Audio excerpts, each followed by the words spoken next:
I'm going to be talking just quickly about some of the history of the Drought Learning Network, which both Emily and Brian have already talked about a little bit, but I'm going to go into a little bit more detail. And this is some information that's coming out of a paper that we published. By we, I mean the author is listed here. Emily was the lead author. She did the lion's share of the work with this.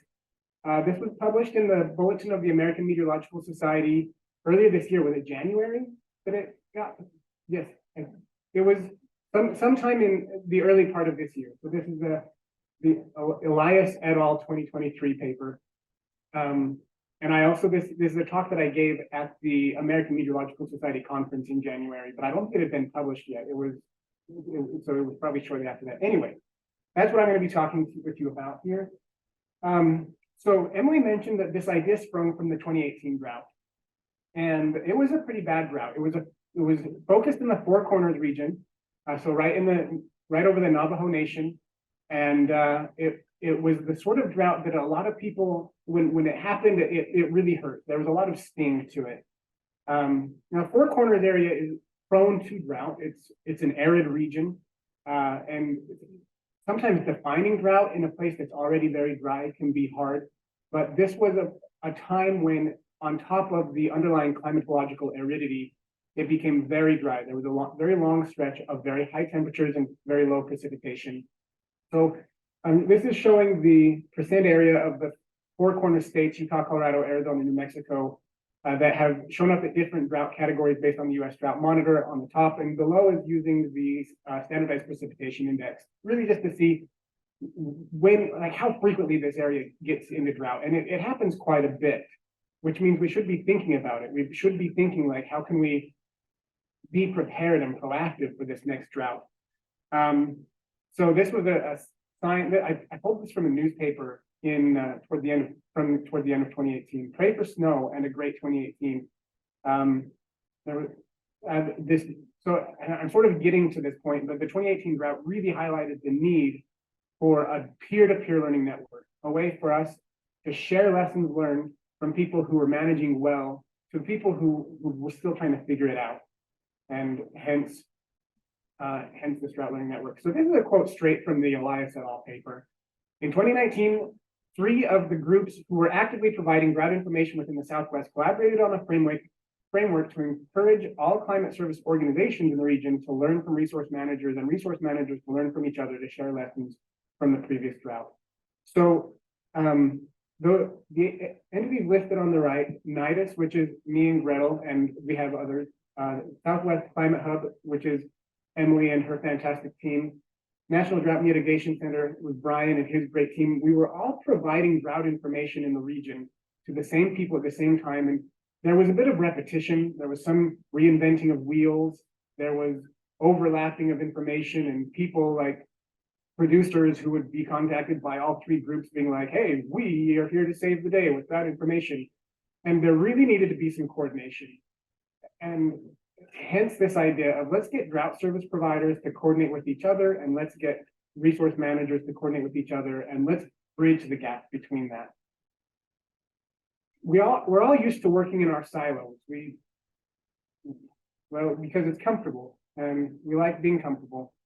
One of the goals of this network is to try to get us to look outside of our own silos, to share information with each other and to coordinate with what each other are doing. I'm not going to read all of these silos, but I'm going to guess that all of you fall into one of these somehow. So the first meeting was held in February 2020. I actually did not attend the first meeting. I had only joined NIDIS about 3 weeks earlier. And I was drinking from the fire hose, as we all do when you start a new job. And my boss said, hey, you should go to this thing. And I was like, can I wait a minute? And so I missed the first one, but we had two people from NIDIS there. We had, oh, did that progress? Taking a minute.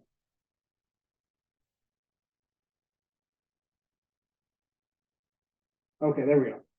Sorry, it's weird, but so that's the first group. We had 2 folks from NIDIS there, and at this first meeting, we came up with a vision and the mission. The vision is we want to accomplish resilient landscapes and communities despite increasing drought severity. And the mission, which I've kind of already talked about, is to link climate service providers and resource managers, and Emily nailed that already. She's already talked about that. Okay. Emily already showed this diagram. These are the different teams and how we work together. And each of the teams over the last 3.5 years now, right? Or yeah, 3.5 years, have been focusing on have accomplished different things. So here are just some of the things that each team has accomplished, from creating a resource guide to financing drought response, the drought and agriculture team, launching social media campaign, the Projections for People team, working with New Mexico state climatologists to locate new mesonate stations on tribal lands with the Indigenous Collaboration team, hired student interns to share related case studies, the Sharing Management Practices team, and the Monitoring and Impact Reporting team hosts regular monthly drought briefings to highlight conditions and resources. Go to that website if you want to learn more. All right, 2.5 years on, what are some things that we've learned? These are 4 points that came out of that Elias et al. 2023 paper. So we intended this network to learn as we grow. And we knew that we weren't going to get everything right at the very beginning, but we built in flexibility intentionally so that as we learn, we can make adaptations to accomplish things. And here are some things we learned. One, leverage existing resources and organizations. Many of us are already within our jobs doing things that would fall under the Drought Learning Network umbrella of things to do anyway. So let people do their job when it's helping us all achieve our shared goals. Number two, provide a shared network and team leadership. So I remember very early on in this exciting adventure, Brian and Emily and I were trying to do everything, and it was unsustainable. And we thought, let's shift leadership to each of these individual teams. And we can do whatever coordinating we need to among the teams, but each team really is a standalone, project-focused entity with its own leadership, its own goals, its own accountability to themselves. And that was an important lesson. 3, be consistent with communications. That was also really hard when we started out, but we're getting much better. Thank you, Tanya, especially for that. Tanya B, the 2 Tanyas. Number 4, acknowledge that this is an iterative process, that even though here we are 2.5 years, whatever. I think I did the math wrong when I wrote 2.5, so 2020 to 2023. Anyway, we still have more to learn, more changes to make, and we're almost there. And I think, yeah, that is the end of the talk. But before I end completely, that was a picture from last year. I would like to acknowledge Elizabeth Waite, she was at that first dinner with Brian and Emily. I replaced her. That's probably the wrong way to say it. I took her job when she left this job. But really, she was one of this was, as far as I understand, this was her idea to begin with. And I don't want to take away from what Emily and Brian added to this, but she was the one that was like, we really need to coordinate. And I wanted to really acknowledge that she was there, and she's not with us anymore. That's it. Thanks. I'll pass back. And so I wanted to hear from the states and the questions I posed to them. You know, what did the drought recovery look like for your state in 22 and 23? Was it only a winter recovery, or did it extend from the summer as well? And then talking about this year's monsoon, what was different in 23 compared to 22? So what we're going to do is I'll start with Becky and Dave. They didn't have slides, so we'll start with Dave here in New Mexico. Then we'll go to Becky, and then we have Dave and John. They did have some slides here. We'll hear from Utah and Nevada, and then we'll pull up Aaron at the end. And then the final thing I want to do is each state have about 5 to 7 minutes to go through those questions. what I'd like to do at the end is finally hear from each one of the states on how the DLN can better support them. What kind of activities would they like to see the DLN help with? What ideas would they have for the DLN that would be really focused to their own states? So with that, and I guess I didn't introduce myself again, Brian Fuchs, gonna be chairing this panel, but we'll hear from Becky in Colorado to start. Thanks, Brian, and thanks for the invite to come here and talk with you all about, kind of the climatologist monitoring perspective of drought. I'm thinking about it in terms of where we are today. Where are we today? It's the end of September, and we're getting ready to start a new water year. So happy water year on October 1st. When you're nearing the end of the water year in Colorado, and similarly in the neighboring states and areas, you are getting ready for that next season. And the question is always, what is snowpack going to be? But one of the most important things, I think, is that assessment of where are we now? What is the state of the climate? What is the health of our climate as we get ready for that new snowpack season? And Brian mentioned the monsoon, which is a really important piece of that puzzle, even as far north as Colorado, because that really sets the stage.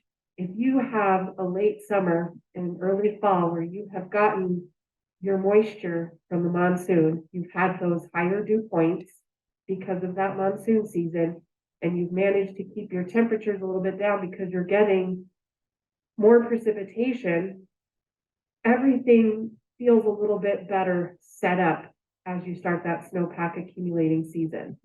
And we didn't have those in 2018, 2019, 2020. As Brian said, last year we had this better monsoon season. And so we were getting ready to start this new snowpack accumulating season with a little bit more base moisture than we had in the previous years when the drought had been so bad. And the soil moisture was still showing as dry, but it wasn't quite as bone dry. And I always like to think of soil moisture as this bucket that holds memory.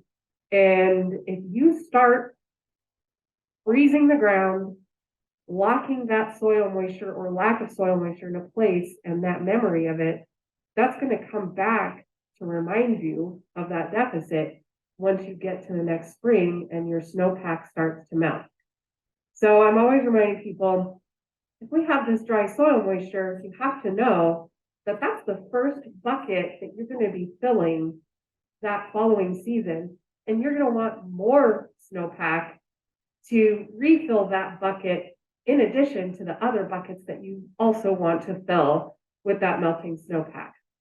And so it was a cautiously optimistic fall because we had this monsoon moisture, the soil moisture was drier, but not too bad. And then we had this winter snowpack that came, and it came, and it came, and it came. And I'm so glad that Dave Simmerall will be sharing some wonderful graphics showing all those atmospheric rivers that kept hitting through. And a lot of areas, Colorado included, had one of its best snowpack seasons in a very long time. And that was able to fully recover our entire state. So at this time last year, most of the state was still in drought. And from this time until July, we had complete recovery. And in July, we had no drought coverage in the state of Colorado. So we had 2 weeks of celebration before we reintroduced drought. But that's, pretty typical for Colorado and the West, I think, in general.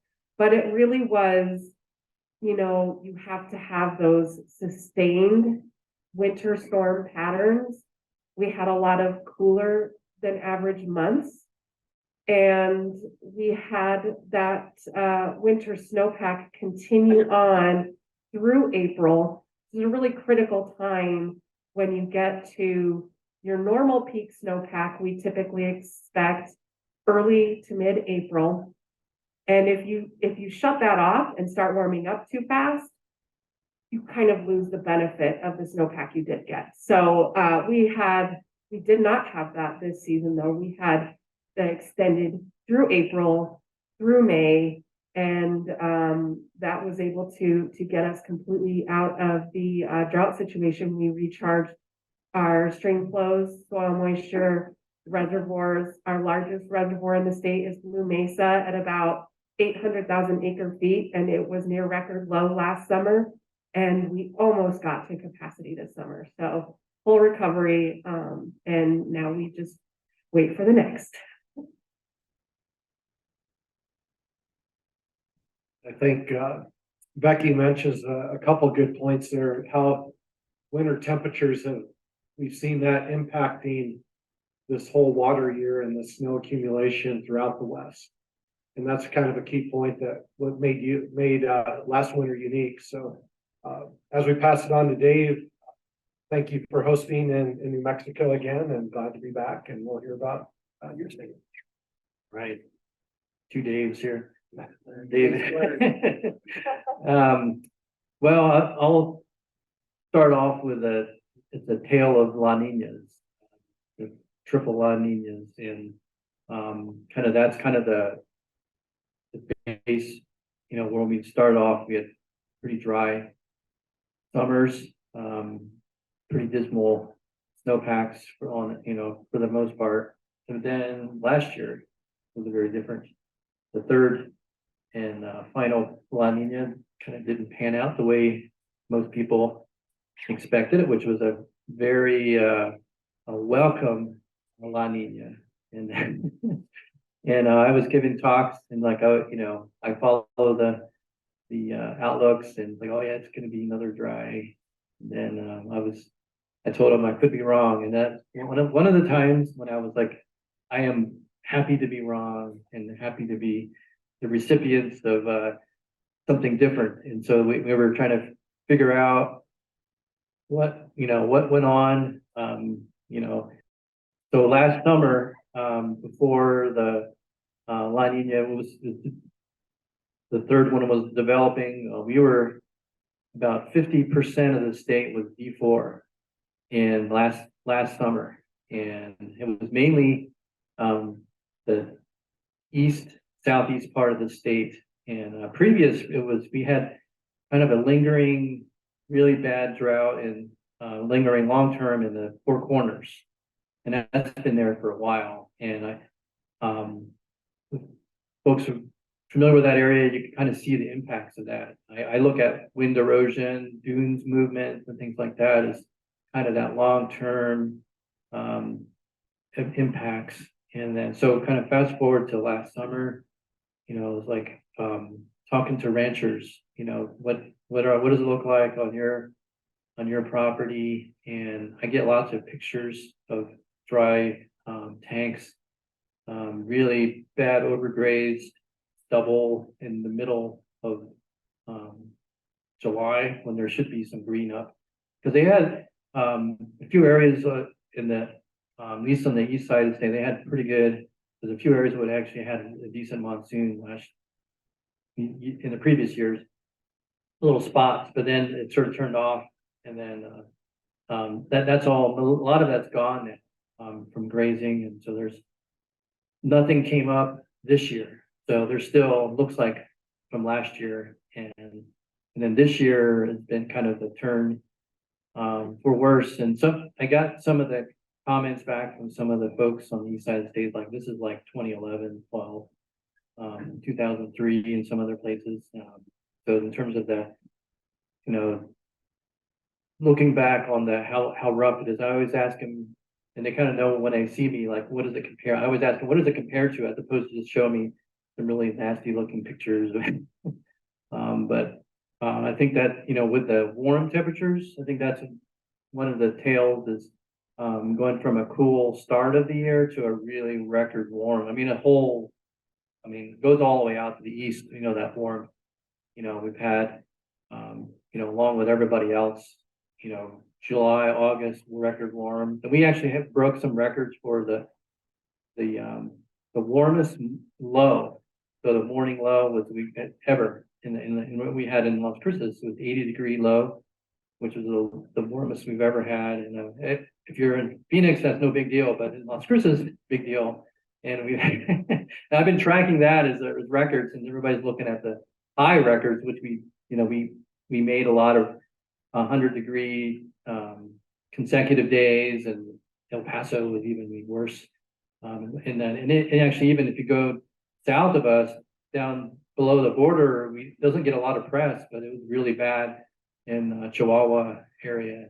You don't hear a lot about it, but I think, with the North American Drought Monitor, that's another connection that may be good to, kind of transition to that, helping the Drought Learning Network maybe incorporate some of the folks south of us, because there's a lot of communication, and we get beef, right? We get cattle from a lot of those areas in Chihuahua and going north.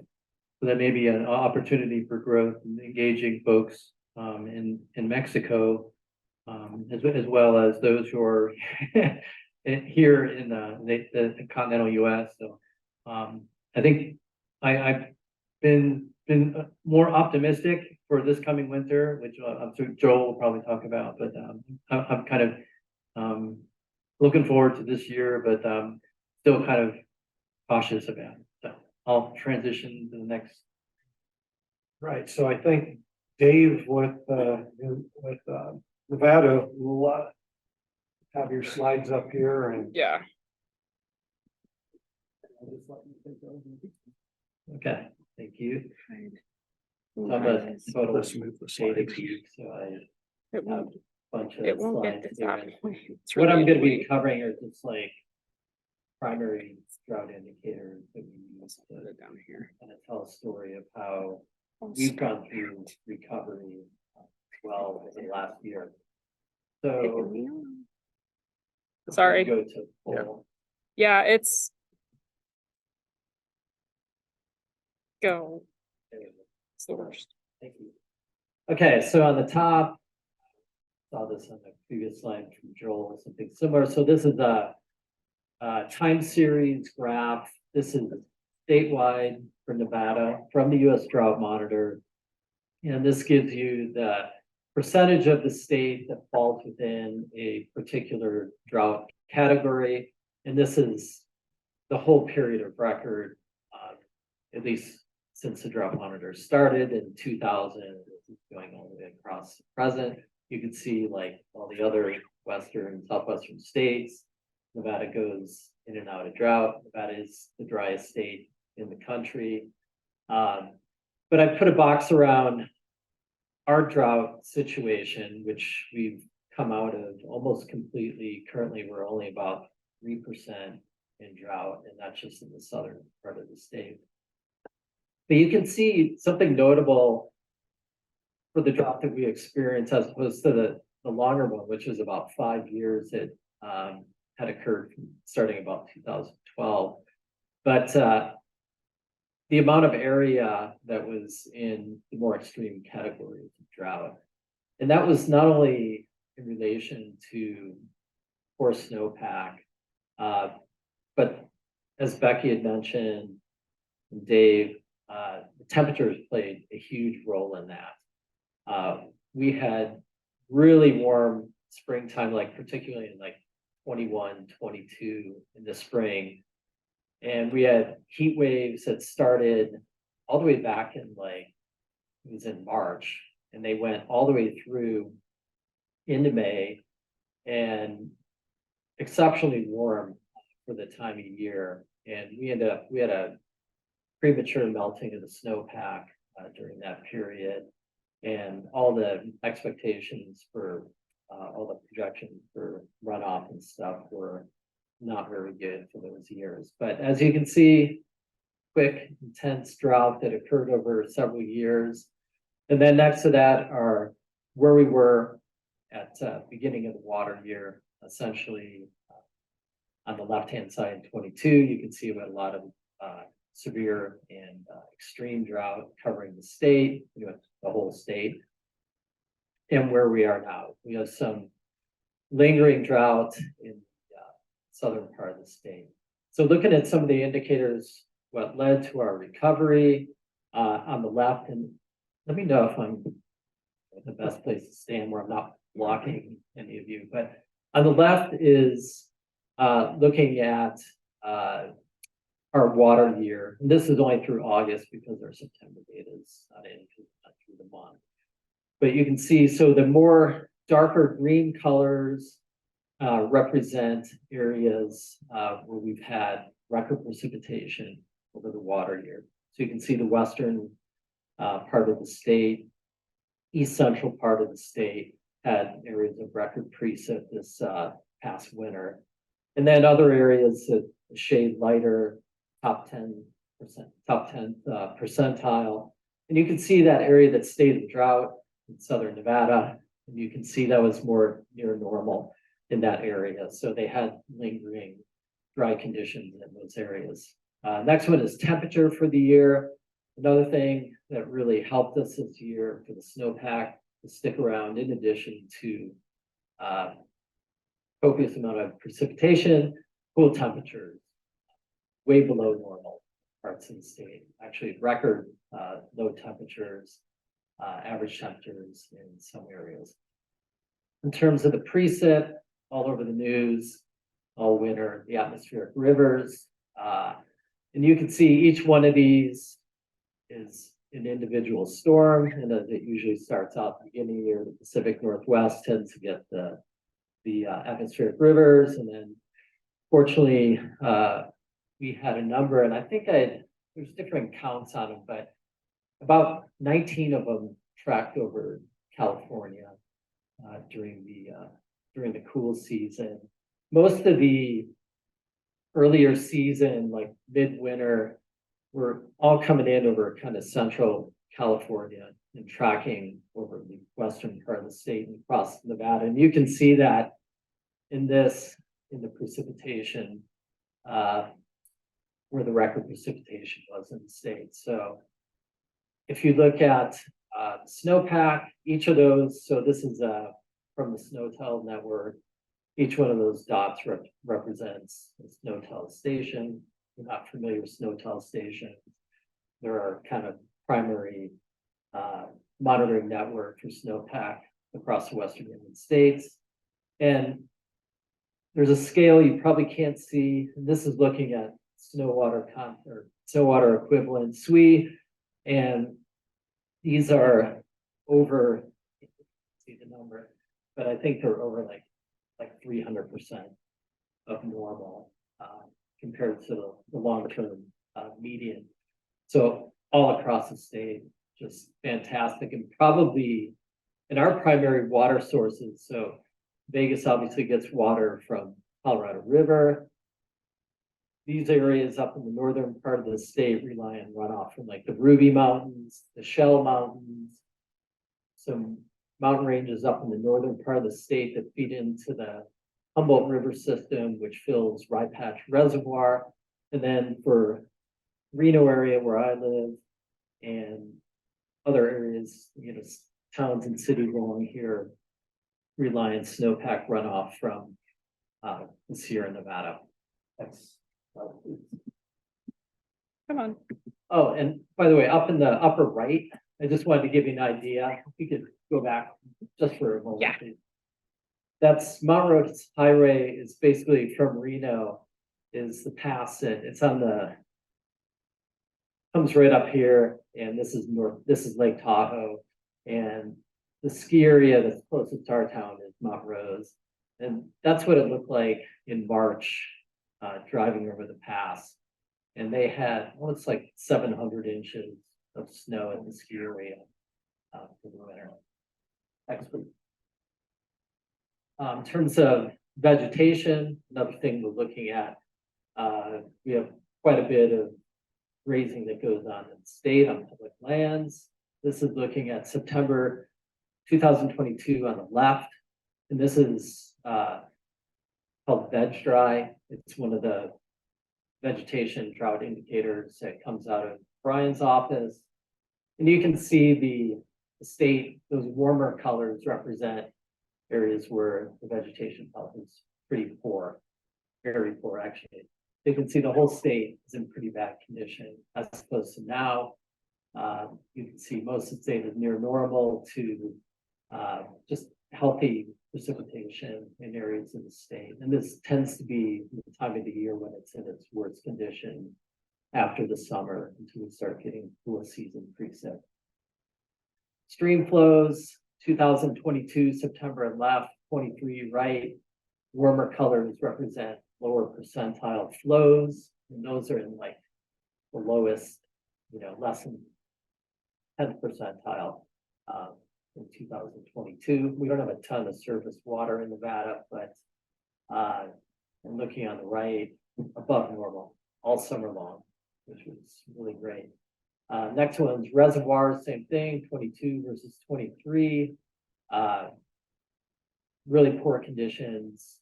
And these ones up in the northern part of the state, that's off of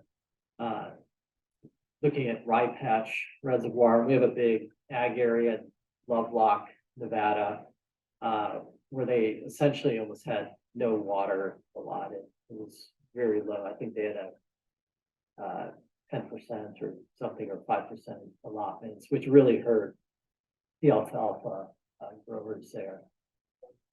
Okay, and then this year, much better condition recovery, moving out with reservoirs, the larger ones. This is Lake Mead, and this is time series over like since a number of years back, but this is the drought period right here, and you can see it's dropping. And then this year, the amount of runoff, based on a lot of what's coming out of Utah and Colorado, exceeded expectations in terms of forecasts of the inflow into the reservoirs. Lake Tahoe as well is getting low. There's a base level in Lake Tahoe, and if it falls below the rim, basically you don't get flow that goes out of that. And one is on the Truckee River, and that's what supplies our water, municipal water in Reno. So you can see it was getting right at the rim level, and then this year, just huge spike in recovery, root zone soil moisture. You can see really poor soil moisture, and this year just fantastic amount of soil moisture. So the vegetation really picked up. Next, please. Okay, one last one here. Sorry to go over a little bit. Nevada doesn't, based on our climatology, Nevada monsoon season isn't quite as significant for our state as it is the two, Arizona and New Mexico, as well as like parts of like Southwest Colorado. Less of an impact, it's a lower percentage of our annual precipitation, and only impacts, mainly you see an impact more in the southern part of the state, eastern and central part. But I wanted to break it down. So I'm looking at the bottom two are July and August, so that would be monsoon season. The top is looking at June and comparing 22 to 23 on the top. You can see how dry we were in June. Sometimes we get late season storms that rolled through in June, didn't have much precip. This year, and this isn't monsoon precipitation. And on the right, our winter, as Brian had asked, like, did it carry over into the summer and continue? Well, it did for us. It was really cool and wet throughout the winter, springtime, and it went all the way until the end of June. We were just getting storm after storm. And you can see those are percentile rankings for the month of June. So we had record or top 10th percentile and top 30th percentile around the state of June. And then looking at monsoon season, this is a pretty normal pattern on the left for 2022 of what it looks like in our monsoon season and where the precip kind of generally falls, where you can see the darker green areas. But this year was notable, and it wasn't monsoon related. We had record precipitation in a number of areas. And this is if you look up to the right, it's in relation to remnant moisture from Hurricane Hillary that moved up off the coast of Baja, and it moved up, came on shore, San Diego, kind of LA basin area, and then tracked in a northeasterly direction.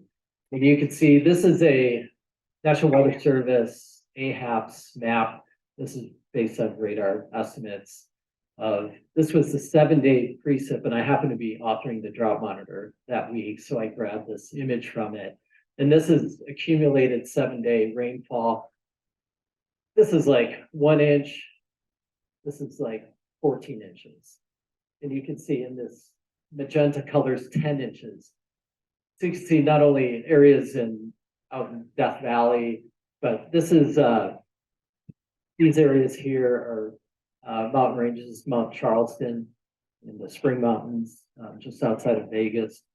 And they had an incredible amount of rain. You can see the flooding and the damage that it did in the upper right.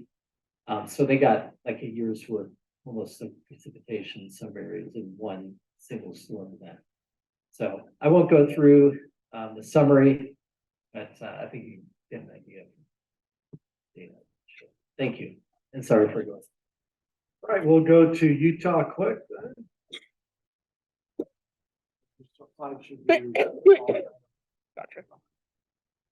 I jumped the gun. I thought we were going to video. Thank you, John, at the Utah Climate Center. We'll talk about some of our drought updates the last year. Banner winter, like most of the rest of the western U.S. states. The snowpack that we accumulated over the course of the wintertime was tremendously beneficial for the drought recovery. It was our third snowiest, I guess wettest is the more appropriate term with rain on snow, but third wettest winter on record dating back to 1893. So almost 130 years of records. This was our third wettest winter, and we almost got to the 82, 83, 84 stretch, which in Utah it was considered a pretty untouchable stretch of winter months during those times. When I refer to them, we refer to the John Stockton asbestos steels records, which in Utah goes God, John Stockton, and everything else.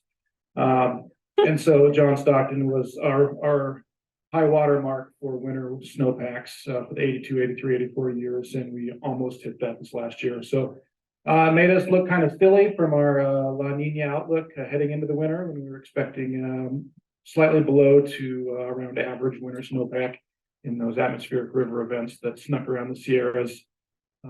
Really made us look silly. Most of our state was in top 10 percentile, and we had a significant amount of the state having their record wettest.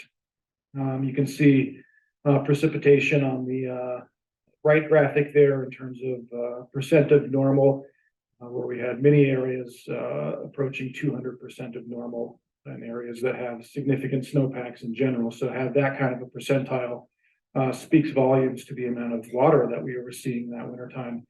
And this is on the back end of the historic drought that the state had seen in 128 years of records. The 2 years preceding this winter were the driest the state in general had ever seen, even after the 2018 Four Corners drought. We had the D4 in about a quarter of the state. So wintertime was fantastic, and we are all dancing over Zoom meetings every 2 weeks, looking at the snow accumulations just continuing to skyrocket. Of course, framing that within cautious optimism ahead of the spring runoff.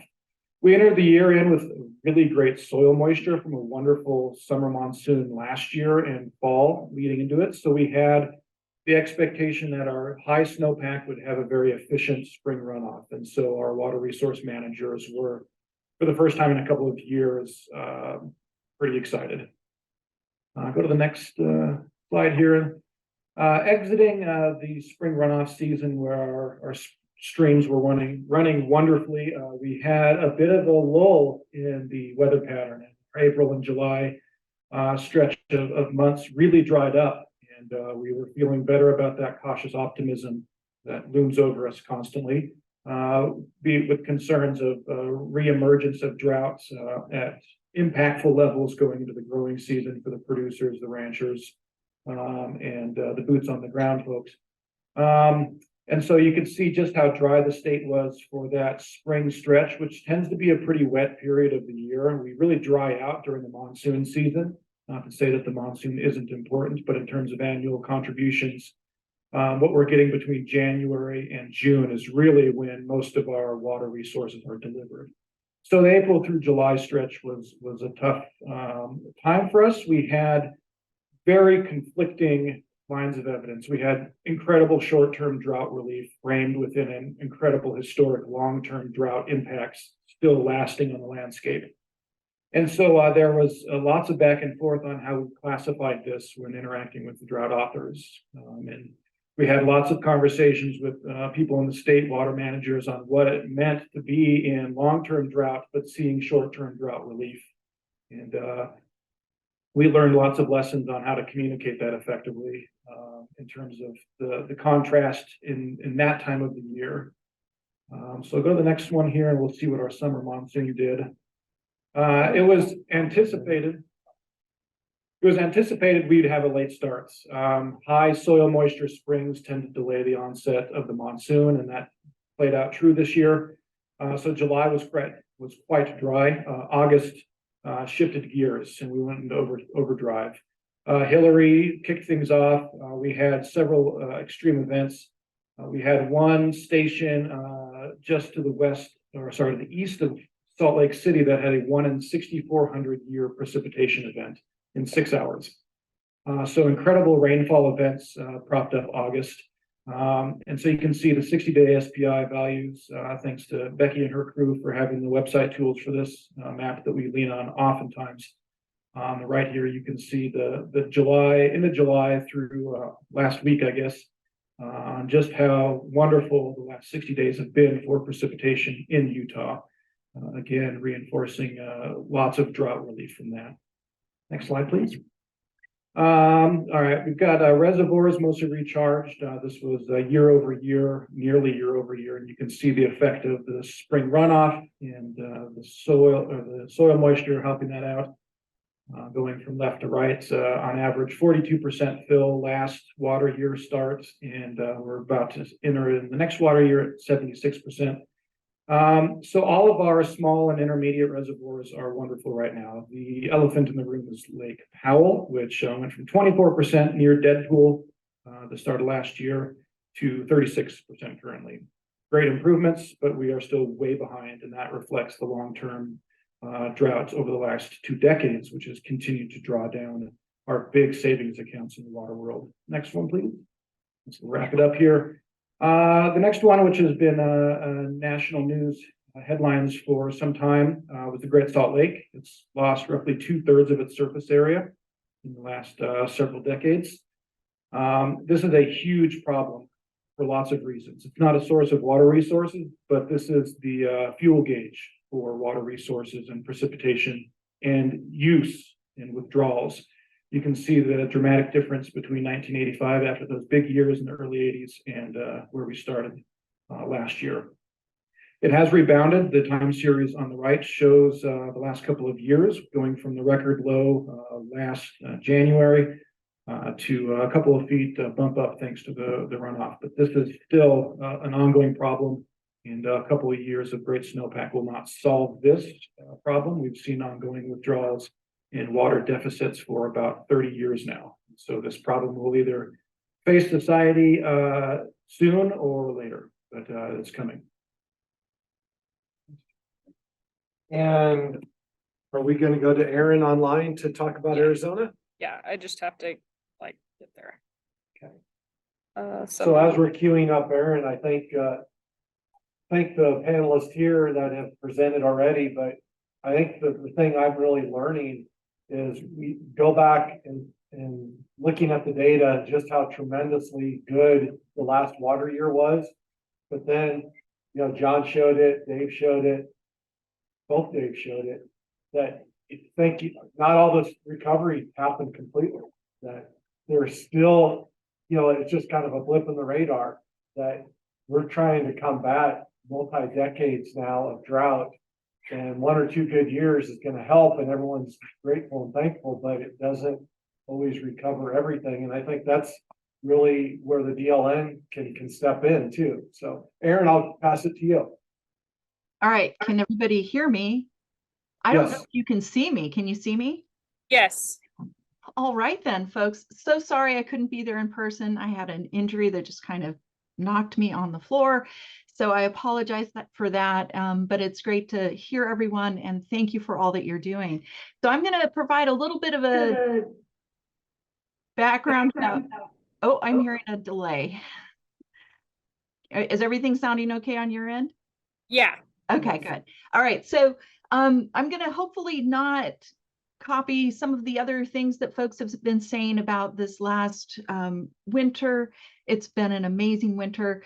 We did see a lot of improvement from our monsoon 2022 to March 2023. Obviously, it was much colder. It was much wetter. We had great soil moisture, which Becky had mentioned. It really helps the runoff efficiencies, helps that snow melt. Our snow melt was delayed this year as well by about 2 weeks, about mid-March. And then we had to release into a lot of our reservoirs. They were in excellent shape. SRP started releasing from our central area reservoirs, the Salt and Verde, around March and continued in through April. We had water move from the Salt River into the Gila River, which how often does that happen? Not too often. It went down into Gila Bend, into the Painted Rock Dam, and then even into Yuma, which that is exceptional. I can't even remember when that's happened.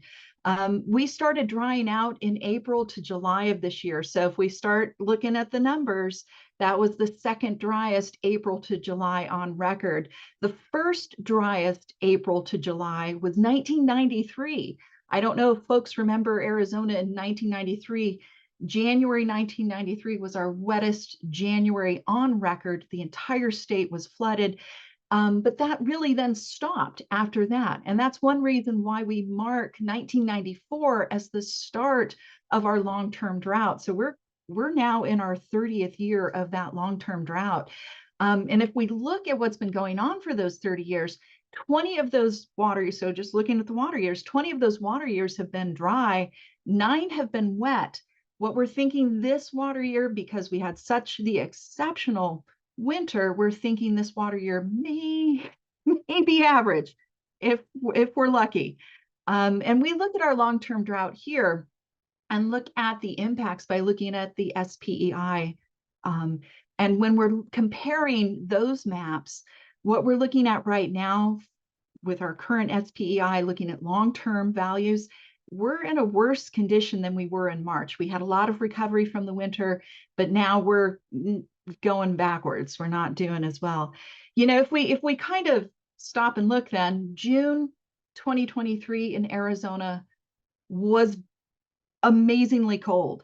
Everyone was walking around outside going, where's the heat? And that was the kicker there, because that delayed that monsoon ridge from setting up. But when that monsoon ridge came in July, everyone in the Southwest felt that. Unfortunately, it was in the wrong place. We couldn't get the storms coming in. That delayed our thunderstorms, which of course then not only are you dealing with hot temperatures with that ridge, but you're not getting those thunderstorms to cool off. And so we set an enormous number of records in July in Arizona. Phoenix was the focus of those records. I'm sure you heard all about us. It was, I think the most exceptional record that we can talk about was the city of Phoenix is now has the hottest monthly average for any US city. So 102.7 was our July average for Phoenix Sky Harbor. And that beat Lake Havasu City. We used to have that one, but we definitely beat that. The other thing that paying attention to all of those records that we broke, Phoenix on average has about 27 days every year of 110 degrees or higher. So 27. It used to be 5 if we go back to the early 1900s. Now we're at 27. And so in 2020, what we call the non-soon here in Arizona, in 2020, we had 53 days that in Phoenix that were 110 degrees or higher. That, nearly doubled the average. We were just blown away with that. We didn't have any thunderstorm activity. This year, with a delayed monsoon, we did start to get activity in July, or late in July, into August, into September.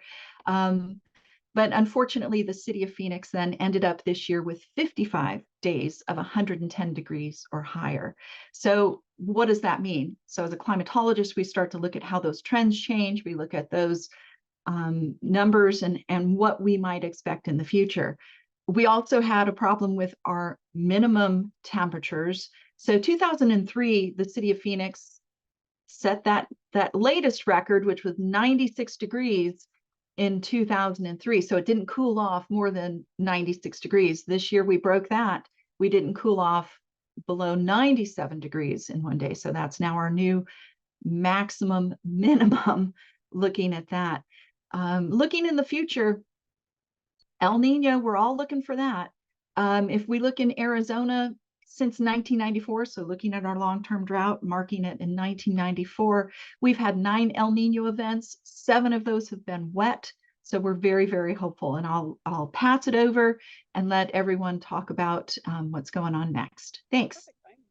Well, while we have you on, Aaron, the last question I'm going to ask the panel, and I'll give you the first opportunity to answer, is what can you see the DLN doing specifically with you or in the state of Arizona that you could see the benefit of this drought learning community in your state? Oh, that's a great question. And I really appreciate all that you do, everyone that's contributing. One of the things that, I have is that I'm still kind of new. I've only been doing this a couple of years. And so making sure I'm connecting with everyone to be of service in the state and in the Southwest, I think that's really helpful for me and for my office. And reaching out to tribal communities is really prevalent in what I want to do. So that's where I could use the most help. Thank you. Very good, Aaron. Thank you. Thank you for joining us remotely today too. Appreciate that. So I'm going to go the last, we got 10 minutes. So we're going to be doing kind of the elevator answer on that same question for the rest of the states. But really, as we have evolved over the years, we have had different things come and go. Tanya mentioned earlier, we've had different working groups come and go. Some have combined, some have dissolved, some have taken a different track. And so over dinner last night, I was talking with Dave Simmerall, and he said, really have liked the case studies work that has gone on. So I know Maud's listening on and really got some benefit out of reading some of those case studies that have been going on this next year. And I'm not going to take Dave's answer, but one thing he mentioned was, hey, maybe at the state level, there's some topics that we can have our case studies groups start addressing. And he had some ideas from Nevada. So just kind of throwing that out there, but we'll go back to Becky, who started, and how do you see the DLN supporting you in Colorado, or how that collaboration? Yeah, so I think regular events where we can connect are always helpful. And Aaron had a good point about, connecting us to some of the communities that we're not always connecting with, but want to. In Colorado, that's, specifically our tribal areas in the Southwest, the Ute, Mountain Ute, and the Southern Ute tribes. We want to be able to connect regularly with them, especially since they are in an area that is so vulnerable to frequent and severe drought. And but the other thing is, and this is a hard one that I'm just gonna float out in the air and then leave it and not solve it, but is our climate offices, we're small and we have more work than we have capacity to handle it. And so sometimes give me more meetings, give me more community engagement or networking opportunities. But at some point, that's, we get money, we don't get the money for community engagement. We get it to do projects and things, and then we're in addition trying to add in all this community engagement. And so I don't know if there's an answer or solution, or if the DLN is necessarily equipped to handle that, but just this idea of, how do we get the DLN to help us engage with the limited capacities that we have, because we're small offices with a lot of work to do. So Yeah, we'll pass it on to John. We'll go down the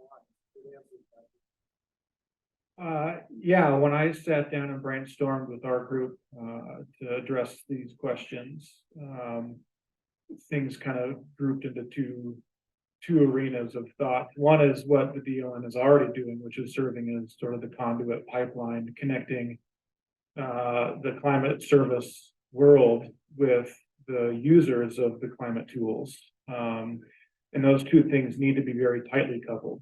And that is a difficult bridge to gap. In our water condition monitoring updates that we have periodically, we have half a dozen data nerds talk for 45 minutes about drought. And then we ask for feedback of people and the impacts and experiences they're having, and it's crickets.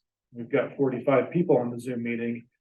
And so finding the feedback that supports, oftentimes in areas where we don't have data and we're having to extrapolate and rely on means that we know are missing out on some of the picture. So the DLN provides that conduits and helps out in the short term and hopefully over the long term of providing more of the on the ground information to support what our limited mesonets are showing us. The other one that sort of grouped together was the idea of bringing, and this couples, I'm glad, Becky, that you brought this up, of coupling the climate centers and the climate service groups in the arena of Western U.S. climate services, drought monitoring and updating.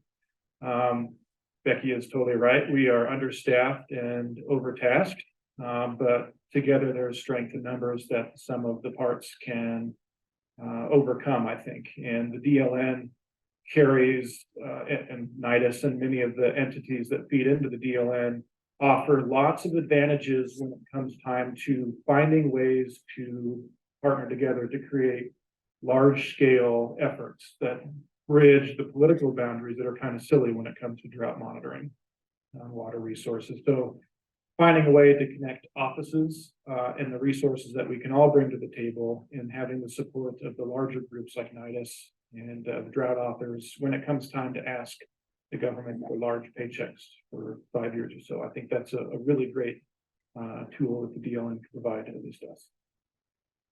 All right, before I go to the Dave Squared, a couple things that I've heard is I think there, and Becky and I were just talking about this during break, was within the American Association of State Climatologists, as Erin mentioned, she is new, and there has been a lot of turnover in the past few years, and so maybe that's an opportunity for the DLN.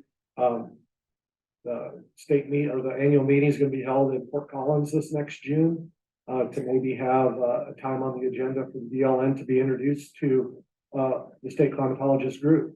And also on that same note, maybe we need to establish a working group on that deals with outreach. Specifically, how can we, besides this meeting every year, can we get boots on the ground working with our state partners as well as resource managers to go out and bring this message to the interested folks? So that kind of stood out. And I do think you're right. I one of the challenges the leadership group has came up with is we have done a good job engaging the service providers, but it's those resource managers that are utilizing what we're putting out there to them, getting them more involved in hearing from them too. And that's been, one challenge we've brought up this year and kind of ongoing is, okay, we have this platform. How can we get that two-way flow of information? I think you said it well, John. So, all right, we'll go to Dave Dubois and then we'll go to Dave Summerall.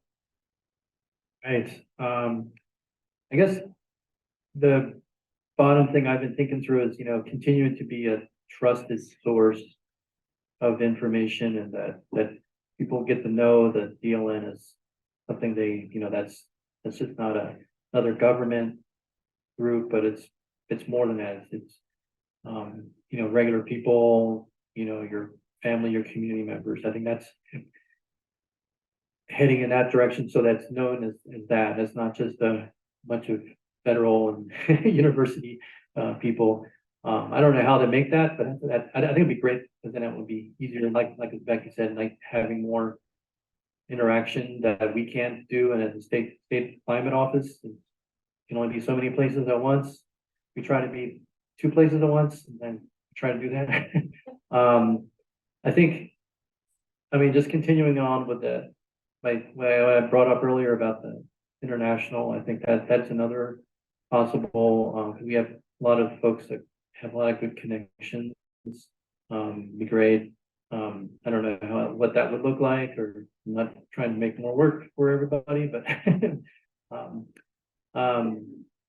and I think and then the third to last one would be you know, kind of we need help in the indigenous group to connect the tribal nations, and you know, we kind of had ups and downs and sputter and starts and things like that. We're doing work, but I think it'd be great to get more enthusiasm and more folks involved in that. I think that'd be great because I think there's a lot of we can learn a lot from, you know, traditional knowledge, and I think that we apply that to, you know, there's some of that's already being done, but I think it's not well known. So good.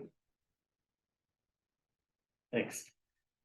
So I'm not the state climatologist for Nevada. The office is currently in transition, so I was asked to step in. I work at a regional center and for the Western Regional Climate Center. Our state climatologist took a new position just within the past month, and Steph McAfee, and she was part of the Drought Learning Network. And it's sad to see her go. And in her place, Tom Albright from UNR has taken over as the interim state climatologist. He's not a climatologist per se. However, he's familiar with a lot of the issues, but he's not part of the big drought community at this point. So I would say one of the main things would be getting Tom to start participating in the Drought Learning Network. And I think what the other state climatologists and all of you and people in the network, it would be really helpful for Tom, who's been sending emails to me, asking me questions about this and that, to get entrained in this community so we can get up to speed on the issues. And the Nevada State Climate Office is even smaller than all of these offices. It's usually like, I think it's just the state climatologist, and they usually have a student, the grad student who works with them. So in addition, another person that was involved in the Drought Learning Network, kind of the drought lead from Extension, has left her position as well. So we're in a couple different areas of people that were part of the Drought Learning Network, a couple holes that have been left. So kind of starting from scratch in some sense at the state level. As Brian mentioned too, I think I wasn't even aware of those case studies, to be perfectly honest about it. And I went to his webpage and I just started looking and reading them. They're really interesting. How ranchers from Nebraska to Texas to Arizona, New Mexico, Colorado, southeast of Colorado, how they deal with drought in their particular, you know, ranches. And there's big differences, obviously, in these regions, whether it's on private land, federal land, etc., and how they handle drought. Some in Nebraska, the ones I read, it's an individual who's making decisions, as opposed to the Western states, you know, grazing on federal lands, because that's a different type of planning process. I'd like to see maybe if Bob can maybe look into, or whoever is doing case studies, maybe look into pairing up with Tom Albright, or, you know, connecting through myself, to do a couple examples from Nevada. where they have lots of challenges, there's obviously a lack of precipitation, but they graze on huge allotments that during these drought periods often been closed off in a lot of areas, and how they go about that process of not only with the ranchers, but working with federal officials who oversee those allotments. So I think there's a number of opportunities, and I think those are the two juggling network could help out. Thank you. All right, before I have my closing thoughts, let's thank our panel and all the great information they shared.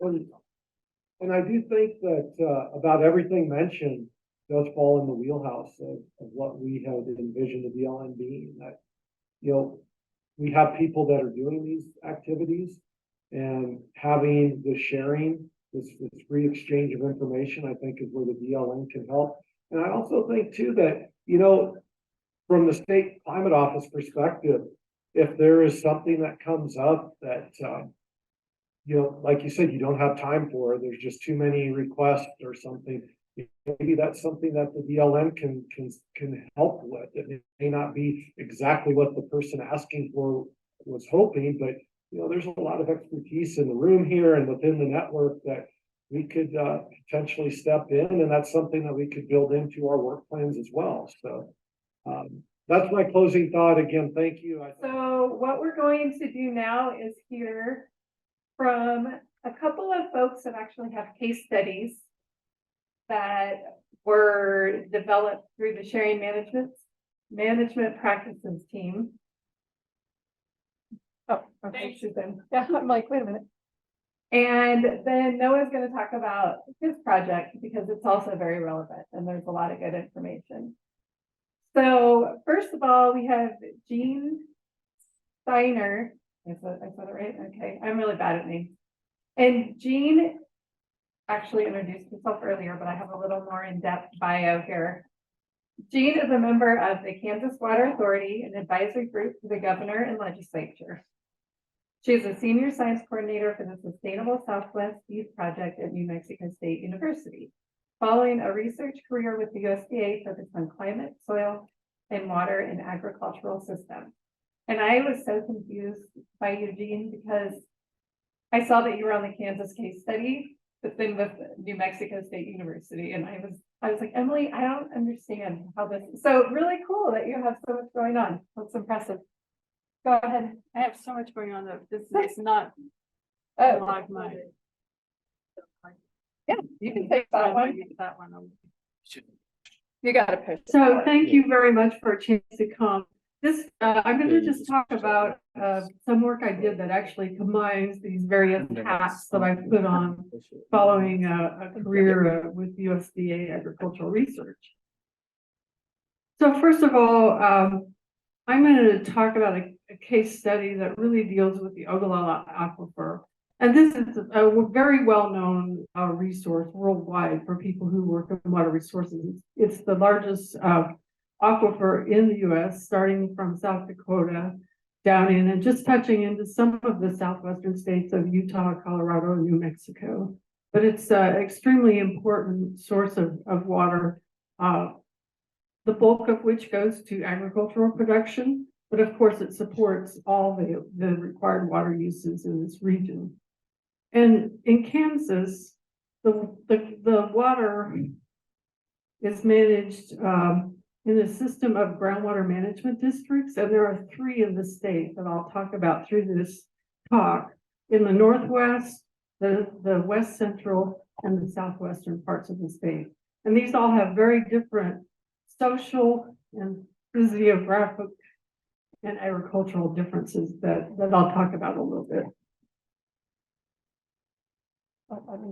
So first, just to set the stage, because the states in the US have vastly different laws and regulations that govern water. And so if you don't understand the laws of a particular state, then you can't really talk about what the possibilities and the options are. So in Kansas, water is owned by the state.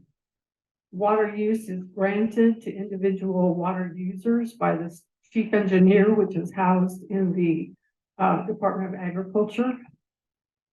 But courts have recognized that once the water is appropriated to a user, that becomes a property right, so it cannot be taken back by the state without compensation.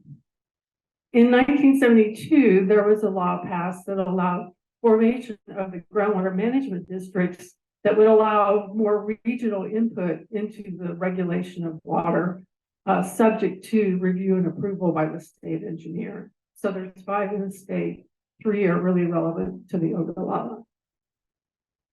And in 1978, there was another law passed that gave the state engineer and the groundwater management districts the ability to identify intensive groundwater use control areas where there was severe threats to either the quality or quantity of water available in a defined area, and that would allow non-voluntary appropriation or allocation reduction by the chief engineer. However, this is, as you can imagine, extremely unpopular and very rarely used. So in 2012, following the pretty severe droughts that started in about 2011, 2012, through from Texas up through the Great Plains, there were some laws passed that I'm really going to focus on today. One created what was called a local enhanced management area, and this is administered through the groundwater management district, so it has to be initiated by a district level, approved by the board of the district. It has to be a defined geographic contiguous area, and once it's established and approved by the engineer and put into place, participation by the individual water right holders is not voluntary. It is mandatory. And it does involve reduction of the annual appropriation of each water right holder over a 5-year period of time. But in exchange, the water right holders get several different flexibilities. One is in place of annual water allocations, they get the same total amount of water allocation as a 5-year block. And so that they can use that water differently in different years, but still keep the same total amount of water. There's a lot of motivation to reduce water use in the early years of that 5-year period under that system. They also get more flexibility about the place of application of the water and the type of use, so shifting from crop irrigation to livestock watering or from this field to that field. So those are not allowed under the regular allocation, but it can be approved under these. So the first one of these LEMAs was established in 2013 in the northwestern part of the state. They had a conservation goal under that program of a 20% reduction across all water users in that area. And in 2021, as they were finishing their second 5-year phase, that the reduction was actually at about 39% for the region. And there currently are additional LEMAs. The Sheridan 6 still exists. They're in their third 5-year block now. And there's now district-wide LEMAs across Groundwater District 4 in the Northwest and in the West Central. There are none in the Southwest. This was such a popular and early indications of quite successful programs that in 2015 a law was passed that allowed individual water right holders to propose a water reduction plan subject to approval by the state engineer that gave them similar flexibility. So there's several of those that have been put in place across the state. And in 2012, there was also a bill passed that allowed for permanent retirement of water rights. This would require purchase, compensation. So of course, they're very targeted and very limited because of the amount of funds available to do this, but they are voluntary with a negotiated price. So some of the other things I think that are really important that are available in Kansas to help manage. And this really kind of goes back to the data-driven management of resources and management of drought or any natural resource management. In Kansas, there is mandatory metering for all of the irrigation wells. This is not common across the Oglala states. And each water right holder has to report annually the amount of water pumped and the place of application. There's an online database operated out of the chief engineer's office. In addition, there's a partnership led by Kansas Geological Survey with assistance from other state and local groundwater agencies to monitor the water level in the non-pumping season at over 2,000 sites. And there's a real-time monitoring at 29 sites across these western districts that really allow some of the more model development and testing and evaluation in more detail. And this graph that I've shown. So anyway, there was, if you,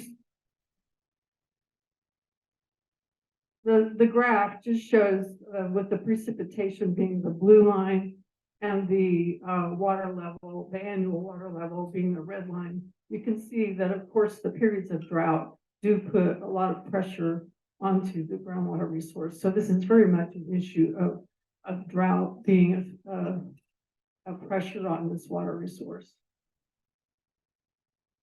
So these are some data from that first groundwater management district that was, or the LEMA that was put in place, the Sheridan 6. And I'll just start with the graph on the left. The blue line shows the average precipitation. This would be from radar type data across the LEMA area, showing the amount of water pumped. So prior to the LEMA, for a given amount of precipitation, you'd have a given amount of pumping. And after the LEMA was put in place, you can see there was just a drop of about 25 to 30% of pumping for a given amount of precipitation. And then I think even more important, if you look at the other graph, there's annual water use again across that entire area. And the black dots are the pre-LEMA water level decline. And then the green dots are the LEMA water level decline. So it isn't that stable yet, but it certainly is moving in the right direction. And there's a concept developed by the Kansas scientists at the Kansas Geological Survey that they call it Q-stable. So they use a graph similar to the one I just discussed, where you have annual water pumpage on the x-axis, the groundwater change on the y-axis. And if you take the zero decline level over to the linear graph and then drop it down to the water use, that is the amount of water that can be used for, on average, for a stable groundwater level in that region. And this is now being used in the state to set goals and priorities for different parts of pumping when they're developing these LEMAs or others. Most of them aren't yet at the Q-stable levels in the LEMAs or the water conservation areas, which would be 30, 33, or 27%, but it's not that far off of the reductions that some of our most successful irrigators have already demonstrated that they can achieve and maintain profitability that's comparable to what they have had in the past. So with that, there's a lot more information in the annual report, and I'll be around through most of the day tomorrow and be happy to talk more with everybody about this. Okay. So Paul Taston is the Director of Freshwater Conservation for Audubon Southwest, where he focuses on activities that keep water in the Rio Grande and improve the habitat. Previously, Paul was a regional hydrologist for U.S. Fish and Wildlife Service for 27 years, where he worked to protect the water within southwestern rivers and national wildlife refuges. So He is gonna talk a little bit about his case study. Is this on? Yes. Okay. All right, so I work for Autobahn, which is a national organization, not a superhighway in Germany.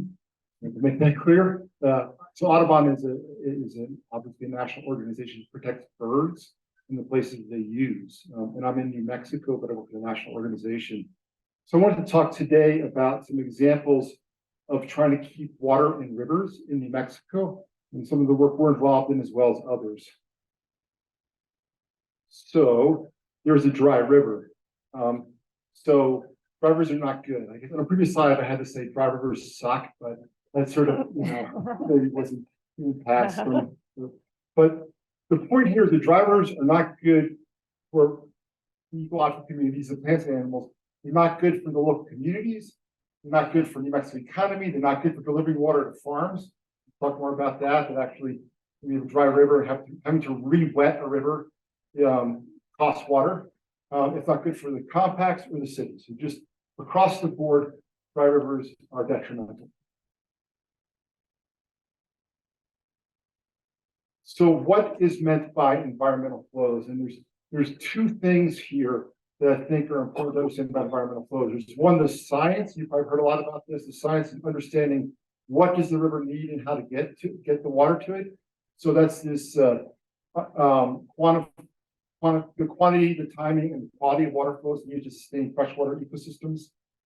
Bare bones water needs is some of the approaches have been to keep rivers beautiful. The second part is the actual protection. That's where it becomes really about water rights and legal systems and how to do it within water management framework of the state or country that you're working in. And the benefits of this are, for nature and people. And again, I reiterate, there's across the board, we're not just doing this for a species, but we're doing it for healthy waterways, for rivers, outdoor recreation, tourism, communities, and the economy in general. It's beneficial.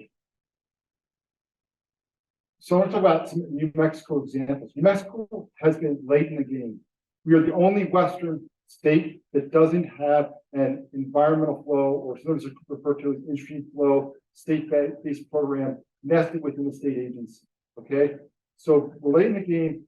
A lot of this work is being done by either federal agencies for Endangered Species Act reasons, or from some NGOs such as Audubon and others that are looking to protect the rural ecosystems. So there's 4 examples I want to talk about.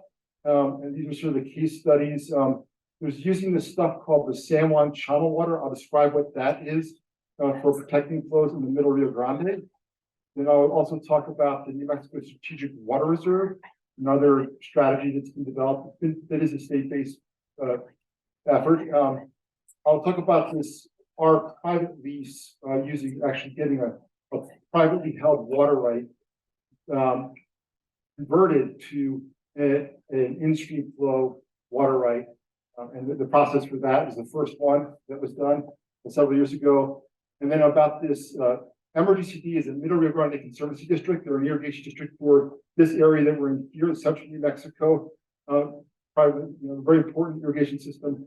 And they developed this conservation program I want to highlight as well. It's really progressive and it is balancing multiple needs at once.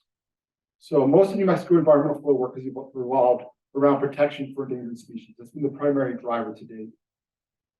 So the San Juan Chama water. San Juan Chama, who knows what San Juan Chama water is? Anybody hear that before? Few. Okay, so San Juan Chama water is, thank you, Colorado River, is water that is exported from the Colorado River across the Continental Divide into the Rio Chama, then it comes down to the Rio Grande.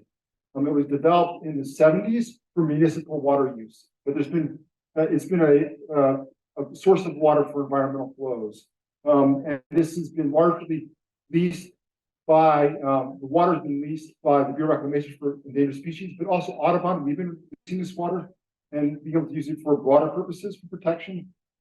This year, for instance, we're using it to keep the river whole in Albuquerque and things like that. So, but the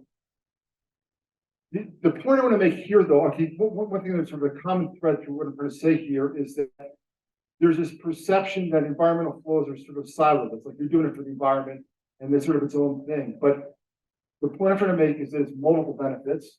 And here in the Middle Rio Grande, this water has been brought for this endangered species. The Rio Grande silvery minnow has been brought here by the Bureau of Reclamation. But this water is largely non-consumptive. It stays in the water. And once it's done keeping the part of the river that it's meant to keep wet, then it's available for irrigators downstream. It's available for feeding or compact. It's like mutual benefits. That goes counter to the sort of traditional view that somehow it's a threat. So I want to make that point. So we, Audubon, have been releasing salmon channel water. We had my predecessor to before I started working with Audubon. I started 5 years ago, a person named Beth Bardwell, who done some incredible work with the Pueblos in 2016, where she was able to partner with 4 middle river. The Pueblos are the communities, the Native American the communities along the Middle Grande. Each one is their own nation, own sovereign nation. And she partnered with them to actually lease some of their, and they donated some water, there's some leasing, but bringing water back to the river. So that was a really cool partnership. And recently we did a similar effort, 2021, with one of the Pueblos, Santo Domingo, a similar effort. So that's one thing that's really cool to highlight, I think. And then since 2018, we've been also leasing additional water. We've gotten some funding through different corporate funders actually that have come to the table, and we're able to use that water to, it's 250 acre feet a year. I've done up to 400 acre feet a year, but we're able to store it. So that's really good. So we can save it during dry times and then use it, wet times and use it during dry times. So this water has been used to improve flow conditions in the Rio Grande, mainly in Albuquerque, and then it reached south here called the Isleta Reach. So another tool that's available for New Mexico is this thing called the Strategic Reserve. This is developed as a tool for where the state should lease water for the compactor ESA. And the point with this again is that this effort is beneficial for both endangered species and the compact delivery. It's ways designed. Again, these things can be designed in a way where you're not just in a silo and you're having multiple benefits. And then this is this permit that I talked about previously, where we actually lease a private water right and put it in stream. This has been done throughout the West and other states in much more progressed environmental flow programs. But this is the first one done. We did it several years ago. And what was interesting about this is this one got protested by downstream agricultural water users. And we were able to demonstrate that it actually was beneficial for them because we were actually not consuming this water, and that water then would be available for their use. And there's this stigma that somehow it's an environmental flow, it's going to come steal our water. And it's understandable because it hasn't been done, and there's a lot of conceptions about it, a lot of misconceptions about it. So that was, I think, a really important effort. And then finally, I want to just highlight this. This is within the irrigation system, one that we're partners with this irrigation system, Middle Rio Grande Conservancy District. They're developing this conservation program where they're looking at sustainable agriculture, ecosystem health and species conservation, and then water management and compacts all in one triangle, trying to do all those things at once. It sounds like, oh, it's impossible, but it is. And developing strategies to do that. And so they include things like improving water delivery and efficiency, on-farm efficiency programs, improvements in irrigation scheduling. They're getting really tight about how they deliver water, way more than they used to be. Resources for farmers to improve their farms and for their efficient water use.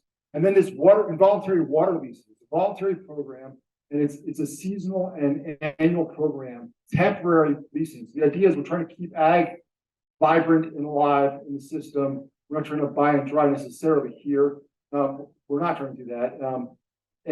But it's also one where we'll be able to give people take a season off and get some money for that and be able to improve their conditions in the farm.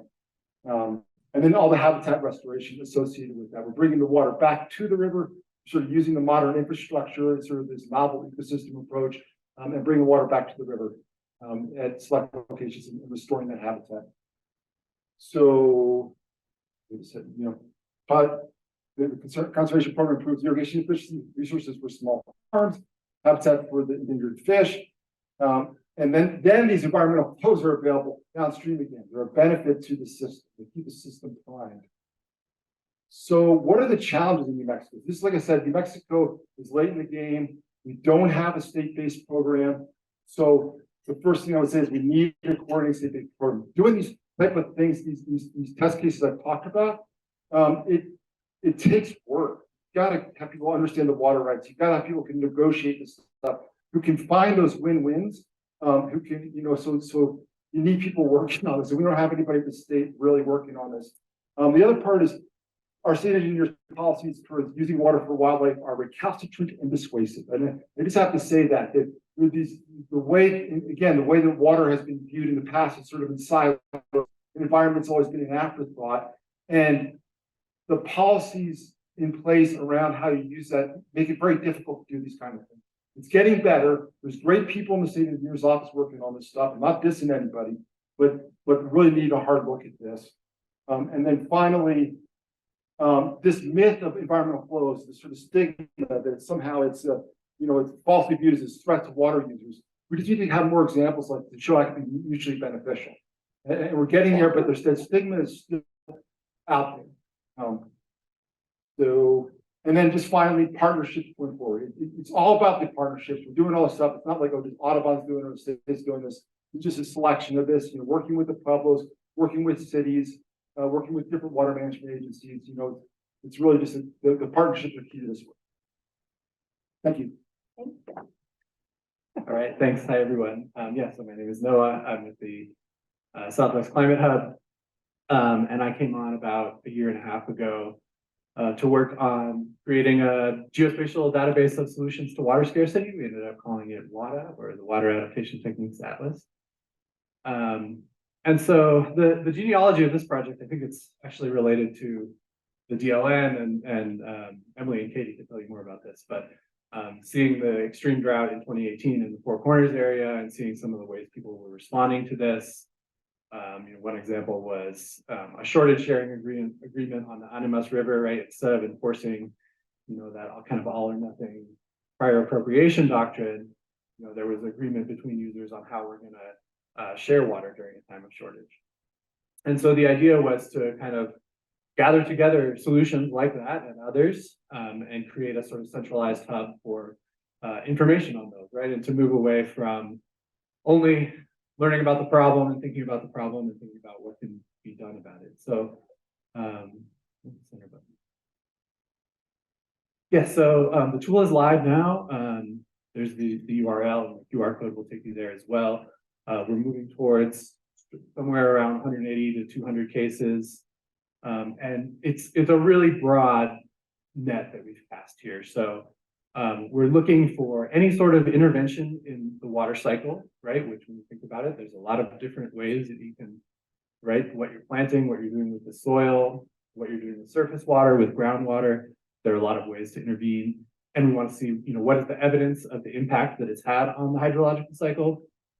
And it's within our Southwest region. So something is misplaced in Texas. But for now, it's so the Southwest for the USDA Southwest Climate Hub is Arizona, New Mexico, Nevada, Utah. We're also working with the California Climate Hub, so we're adding cases there. We have discussed a partnership in Texas, but that's not that way. And so this has definitely potential to expand to other regions and across the arid West. So when we think about, what is the solution to water scarcity, right? This is an arid region, so solving the water scarcity problem is kind of a necessity for any organism, right? So the story of the West is the story of adaptation to water scarcity, right? We have thousands of years of indigenous history of incredible things like Hopi dryland farming and other tribes doing dryland farming. Depicted there is cobble mulch, which was used in this area, in the sort of central Rio Grande Valley, during a period of drought in the 1400s, 1500s, when a lot of people moved from the Four Corners area.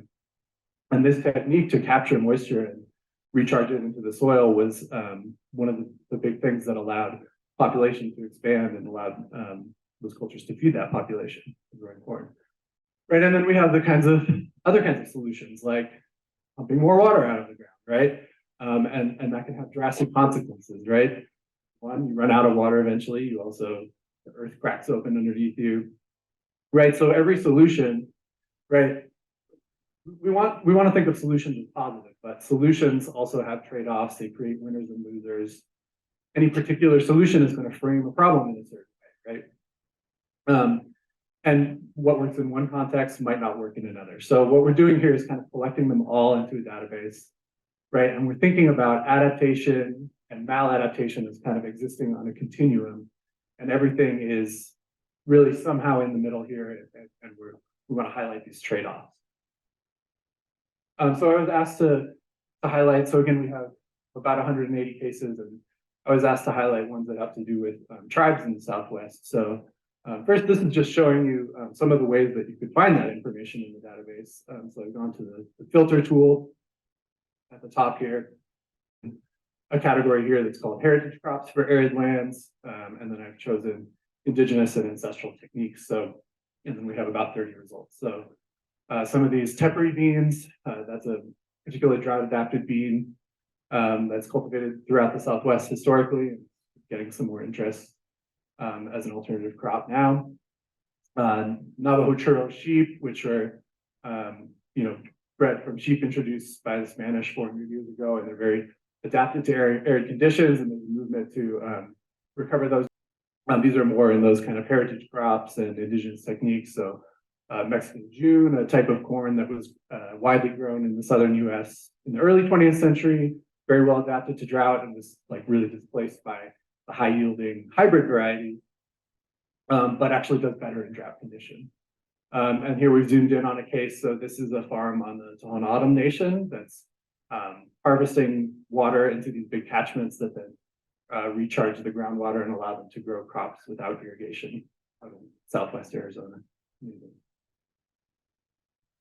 Another way you could find cases related to tribes. So I've gone down in the filter. We have a category for what type of user is involved in this, right? Is it about farmers and ranchers, ag producers? Is it irrigation districts or irrigation organizations? I checked the box called tribes. Again, we have, I think, 30 to 40 examples here, and many more to come. And so I'll just highlight a few themes from that.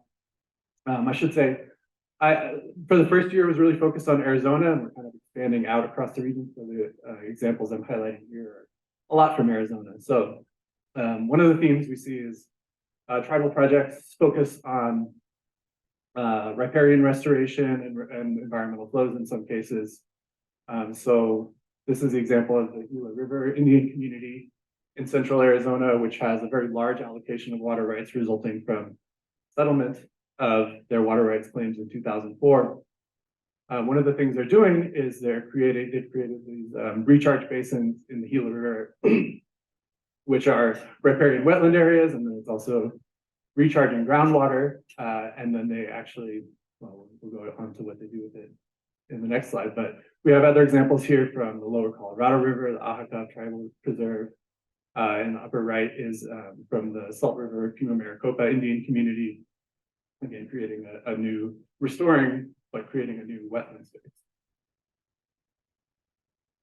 Right, so following up on the Gila River Indian community, one of the things they do with that recharged groundwater is they make it available for developers in the Phoenix area to buy credits so that they can be permitted to build.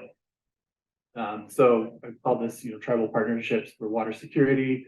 We have a number of instances of leasing of water rights, right? And we should say every tribe is in a different situation. Some have settlements and have, large water rights. Some have no water rights at all and are, still in the middle of litigation over that. The Colorado River Indian tribes, way out in the lower Colorado River, are another sort of major holder of water rights in Arizona. And this piece that says tribes should be able to lease some water, Congress actually passed earlier this year a bill that's going to allow the Colorado River Indian tribes to lease some of their water. And then the example here highlighted in the case study about, again, groundwater recharge, the Autumn Nation using some of their water to restore water to the aquifer. And then that provides them the possibility to lease that to other water users.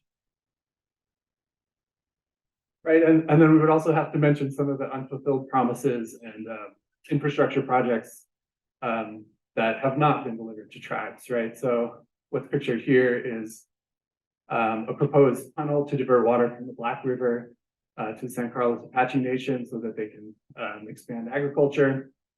Their settlement was in 1980, but it simply hasn't been built. And then pictured in the lower left here, we have the White Mountain Apache tribe, which reached a settlement for their water rights in 2010. And as part of that was promised a rural water system to connect households to potable water. That's moving ahead very slowly. So the deadline has been extended to 2025 for that, but they're doing the environmental assessment. And then the Navajo Nation, 25–30% of households lack access to potable water. And so we have solutions like solar powered desalination, saline, brackish groundwater. That could be a possible solution for kind of off-grid water supply. And that's all I brought today. So thank you very much and two questions. I can start while the slides are being loaded. So yeah, Brian Longman, I'm at the East West Center in Honolulu, affiliated with the Water Resource Research Center at the University of Hawaii.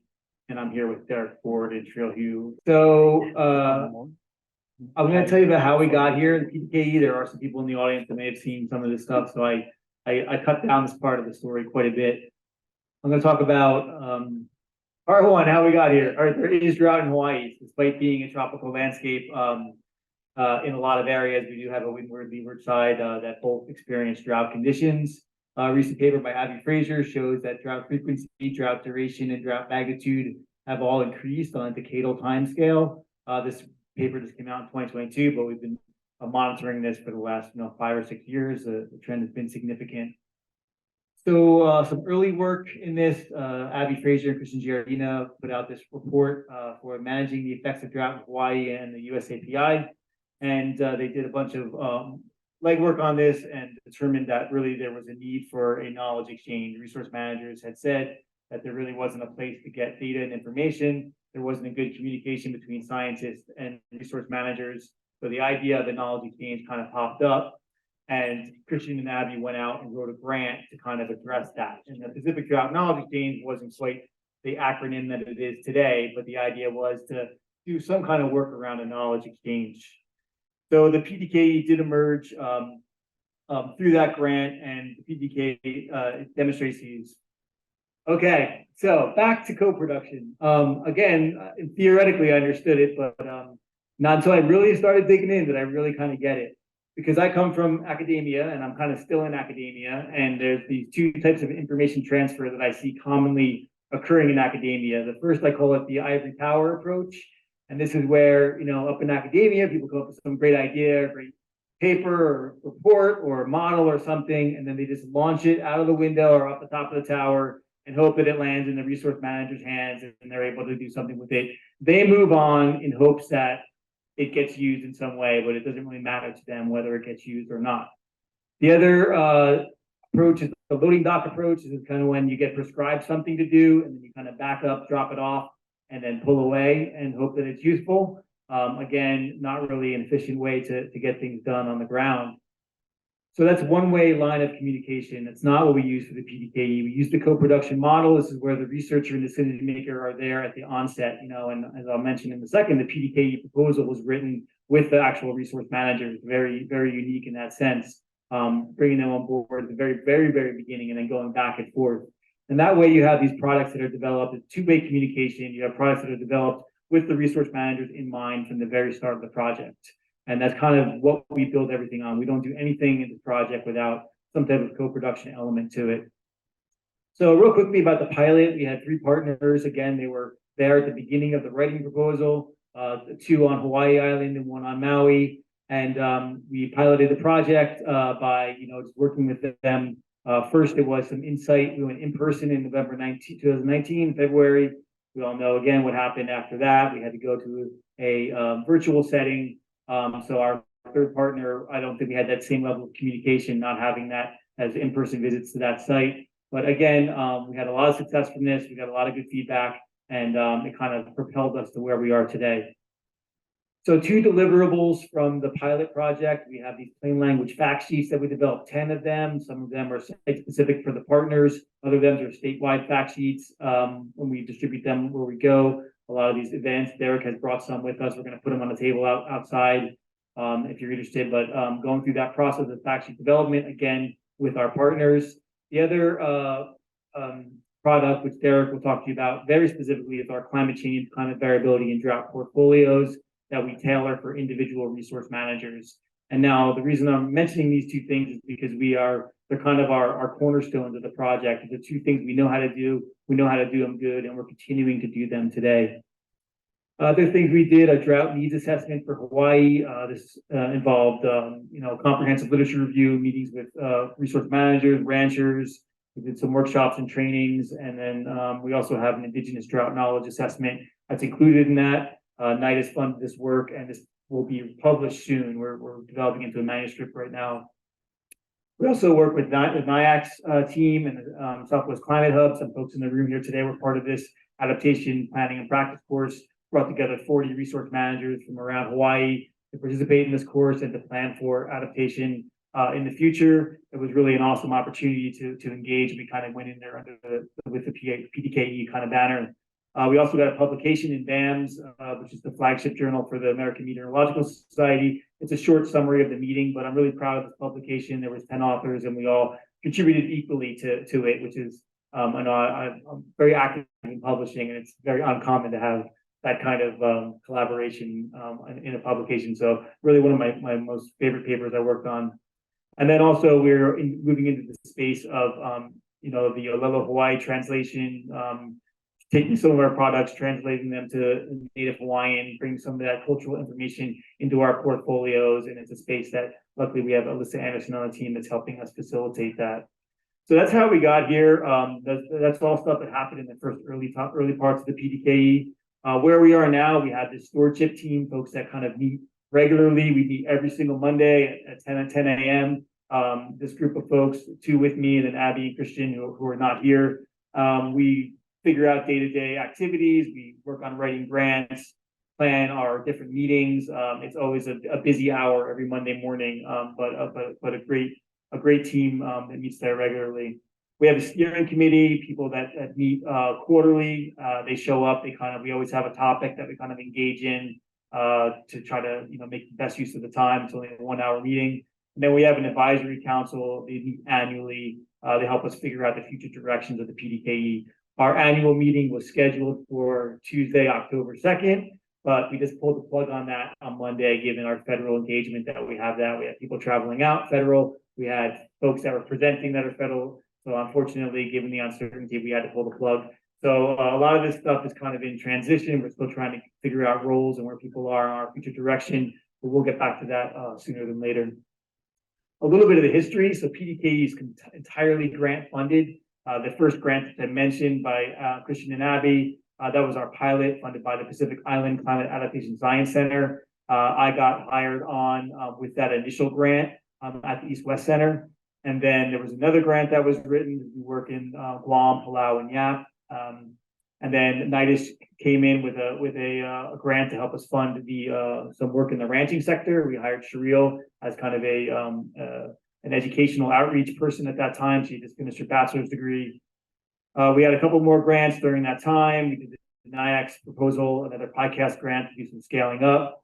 And then I came on full-time. Well, I was full-time, but I came in a different role at East-West Center, so I no longer had to support my own salary. I was able to get East-West Center to pay my salary and still work on the PDKE, which was great, freed up a lot of money for us to hire a website developer and to hire Derek at that time. We got some money from NRCS to keep things going. Shereel came on as a student, which lowered her salary considerably, which was really nice. We ended up, and she's getting something out of it too. I did a master's degree in NRM. And then Lisa Anderson came on, who does a lot of our cultural outreach, and I have enough money right now for a new hire. So we got 3 more grants. This is what the landscape looks like. That grant up at the top there, which you can't see water, the one that says water sector. If I didn't get that one, and Derek and I wouldn't even have been here today. So it's a real kind of real time, get the grants, keep things going, keep the lights on. But right now the coffers are full, which is great. But we all know that I got to get back to writing grants here probably in the next 6 months to kind of keep things going. But this is where we're at right now. Patrick had to step away for some other obligations. So we have this team of people. That's our stewardship team. Looking forward to the new hire. And that's how we kind of keep things going, one grant at a time. But yeah, things are looking good right now. But yeah, back to the drawing board here in the next few months. Okay, so outreach and activities. I want to highlight some of the things that we do in terms of making products. It's one thing, but getting the products out there is another big thing. And there's a couple of points that I want to make about this. We did do the NDMC Roadshow, which was great with Brian and et al. We went around to 4 different islands. Brian, engaged with all they did all the legwork, getting the people to the table. We went in there at the PDKE, showed our stuff as well. It was a great collaboration. Great activities, a lot of information came out of that we were able to utilize.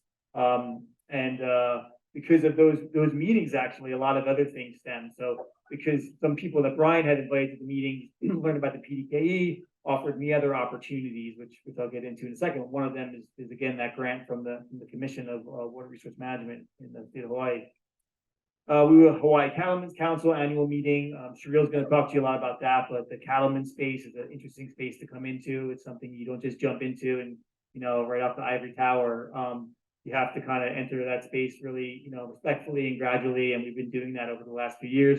And thankfully tonight is, the grants, the timing on our deliverables were put in a way where it wasn't rushed, where we could do those things, develop tools, develop them the right way, without kind of rushing anything and just getting to a finish line. So really hats off to that funding source and to the way they were allowed us to approach this engagement with the ranchers.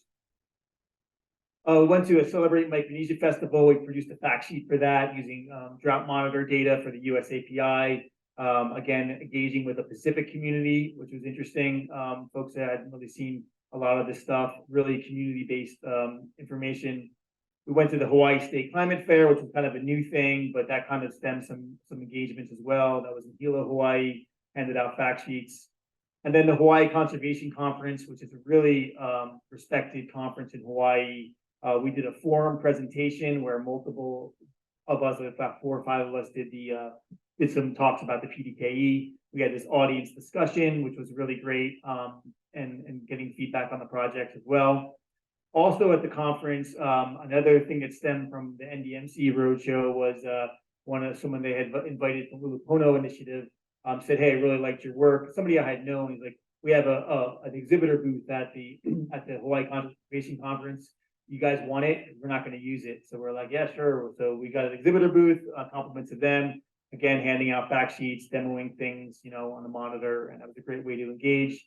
And then really the apple of my eye, somebody else at the workshop who we collaborate with, but is not part of the PDKE stewardship team, organized a session and used our climate portfolios in the session to do some precipitatory climate change adaptation planning for the future. So really to go into a workshop and see your products on a table with people talking about it and stuff, I mean, it couldn't be more rewarding to see things being put in that context there, So it takes some time for these things to get out there, but they're out there now, and it's really great to see that in real time.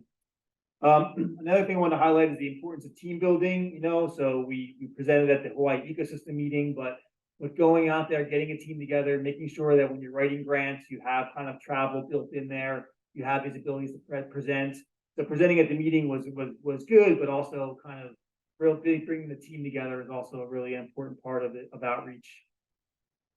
We've done some consultation with ranchers, really getting out in the field, kind of experiencing, what drought conditions are, talking to folks about their struggles with drought. That's been also a really enriching experience and helped us inform our work. And then I just wanted to mention 2 recent publications that we've had. We did publish a paper on the Pacific Drought Knowledge Exchange. It took us a while to get that one out there, but it does kind of describe the the pilot project and some of our future trajectories. And then Abby's paper on 100 years of drought is also recently published, both in the journal Sustainability. Okay, so where are we headed, right? This is a logo soup logo that I created myself. Is, you know, there's no stickers yet, but this is how do we keep this going, right? We have this, we're trying to build a sustainable alliance model where we, you know, we engage organizations where I've put logos on everything to bring everybody along for the ride and then ask them for money afterwards. No, that's really not the exact model, but it is in a sense, you know, synergizing work, you know, having projects that have synergies, you know, making sure that they are together and, you know, building this and trying to address multiple needs through individual projects. We're trying to formalize a governance structure. So what are the roles of the PDKE? How many people do we need? How do we sustain this over the long term? So again, we have our 3 teams right now. And then our next annual meeting is to be announced now because there's obviously, you know, we had to cancel the one for next week. But kind of some you know, what it would look like, you know, like I was trying to get some type of sustainable funding, but, you know, looking at maybe a director coordinator, a couple of researchers, some extension specialists, looking at somebody that's maybe based in the US API or somebody that has good connections with the US API that can liaison with partners there as we expand our efforts. And then people like Derek and Shereel who do technical stuff. I mean, without that, you just really can't, you really don't make any progress at all. We're also going to be scaling up efforts in Hawaii, working with several partners that we've already identified and then ones to come. And then again, working with the traditional knowledge, trying to incorporate a lot of that more into our work. And then the US API, we did do some work in Guam. We brought some fact sheets to show you guys. We did 3 fact sheets in Guam, and we started some preliminary stuff on making some rainfall maps on a monthly time step. We have grant funding now to make some daily rainfall maps in American Samoa and Guam, and to you know, do some hydrological modeling, actually some harder science stuff using these resources. But working in the US API, excuse me, it's a very difficult thing. You know, Dave can probably attest to that. Communication, email, things like that don't always work so well. You kind of got to get out into the region to do that. So we have funding right now to go to American Samoa and to Guam, and we'll probably go to Palau as well. So that you got to kind of get there. You got to build those relationships. And it's a slow thing. It's like working with the ranchers.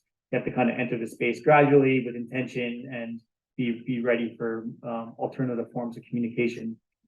I just want to mention this, the PDKE hat, it's about 40% of my work. Another 40% is with the Hawaii Climate Data Portal, which I could give you a whole presentation on right now, but something I've been working on for the last several years.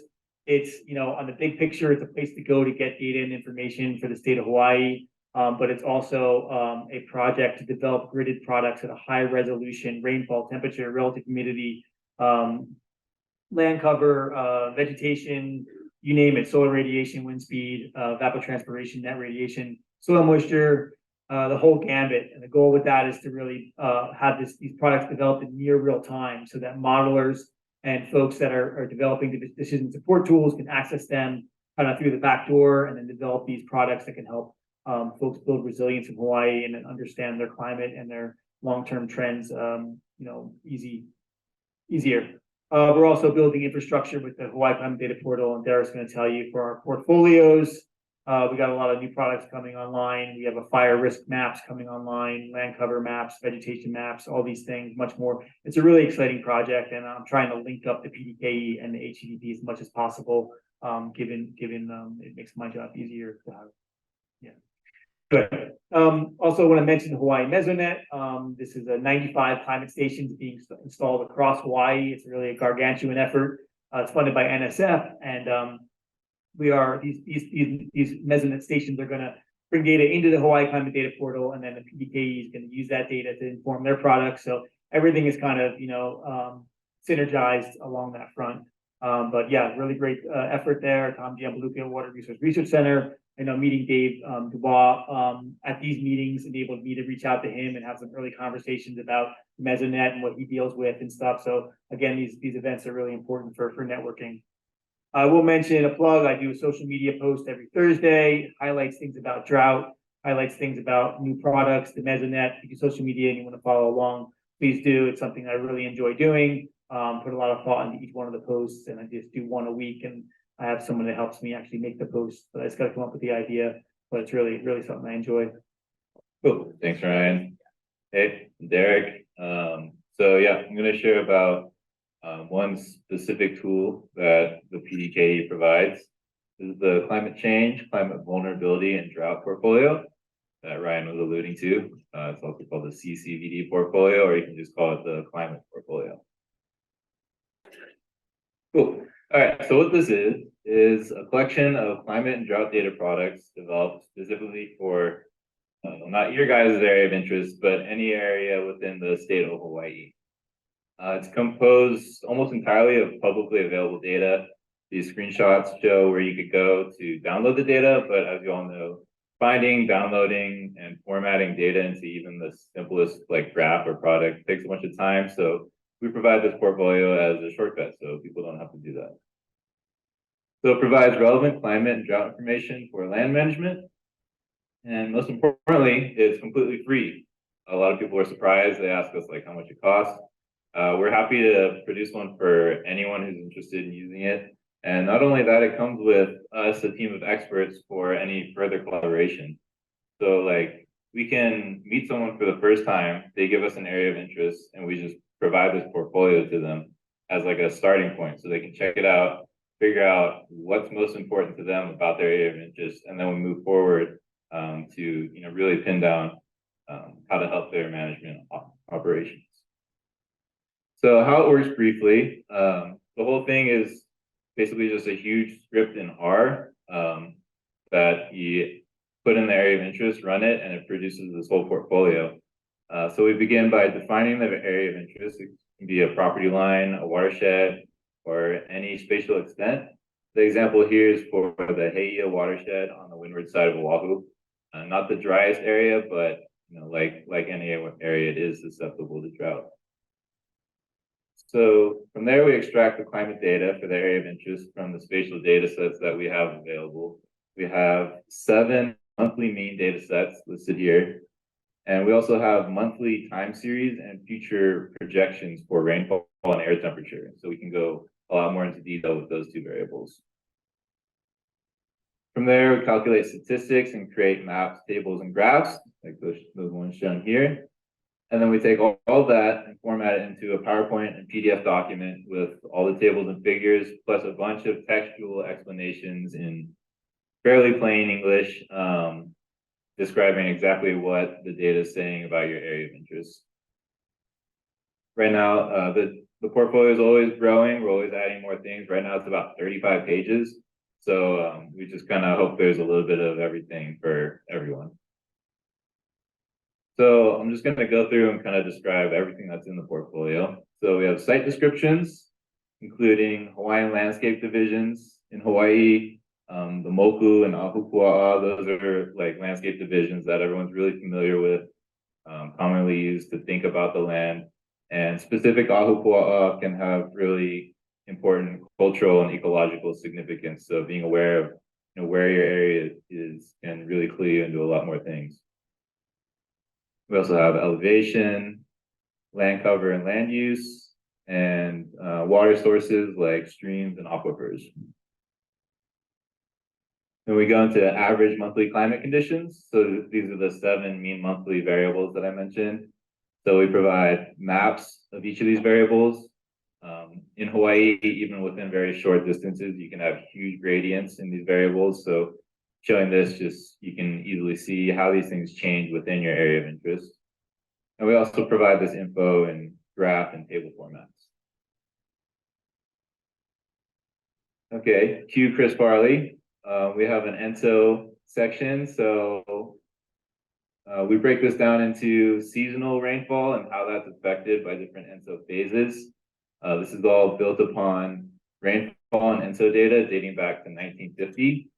So for example, in the Hei'a watershed, it's showing that typically during a strong El Nino phase, the dark red bar, you have drier than average wet seasons and wetter than average dry seasons. We also have long-term trends in rainfall and air temperature. So we present annual and seasonal rainfall graphs dating from 1920 to present. And we also explain the trend directions over 3 different time periods. We have air temperature from 1990 to present. So we show average monthly, average annual, and also maximum and minimum air temperatures reached within your area of interest within every year. Most relevant to this group, we have information on drought history and current status. So we present graphs and tables of all previous drought events from 1920 to present. We also consider both short-term and long-term drought with SPI 3 and SPI 12. And we also provide a statement of the most recent drought conditions at the time when the portfolio is created. So for the Heiau watershed, just like for a lot of areas in Hawaii, we actually recently came out of a drought that was going from about April 2022. And last time I checked, we're kind of going back into it. And the final section is future rainfall and air temperature projections. We provide projections for 2 different time periods, mid-century about the year 2050 and end of century year 2100. And also under 2 CO2 emission scenarios, RCP 4.5 and 8.5. So for Heiau, it's showing that by mid-century, rainfall may be decreasing by up to 7%, and air temperature may be increasing by up to 3.2 degrees Fahrenheit. For end of century, we present results from 2 different downscaling models, dynamical and statistical. So if you look on the right here, these 4 maps, the 2 on the left are dynamical, and they actually show that this area might get a little bit wetter by the end of the century. On the right is statistical, showing that it's going to get drier. Some areas of the state, these 2 models will agree, and some areas they disagree. But we think it's really important to present all of this information to managers so they can make their best decisions in light of the given uncertainties.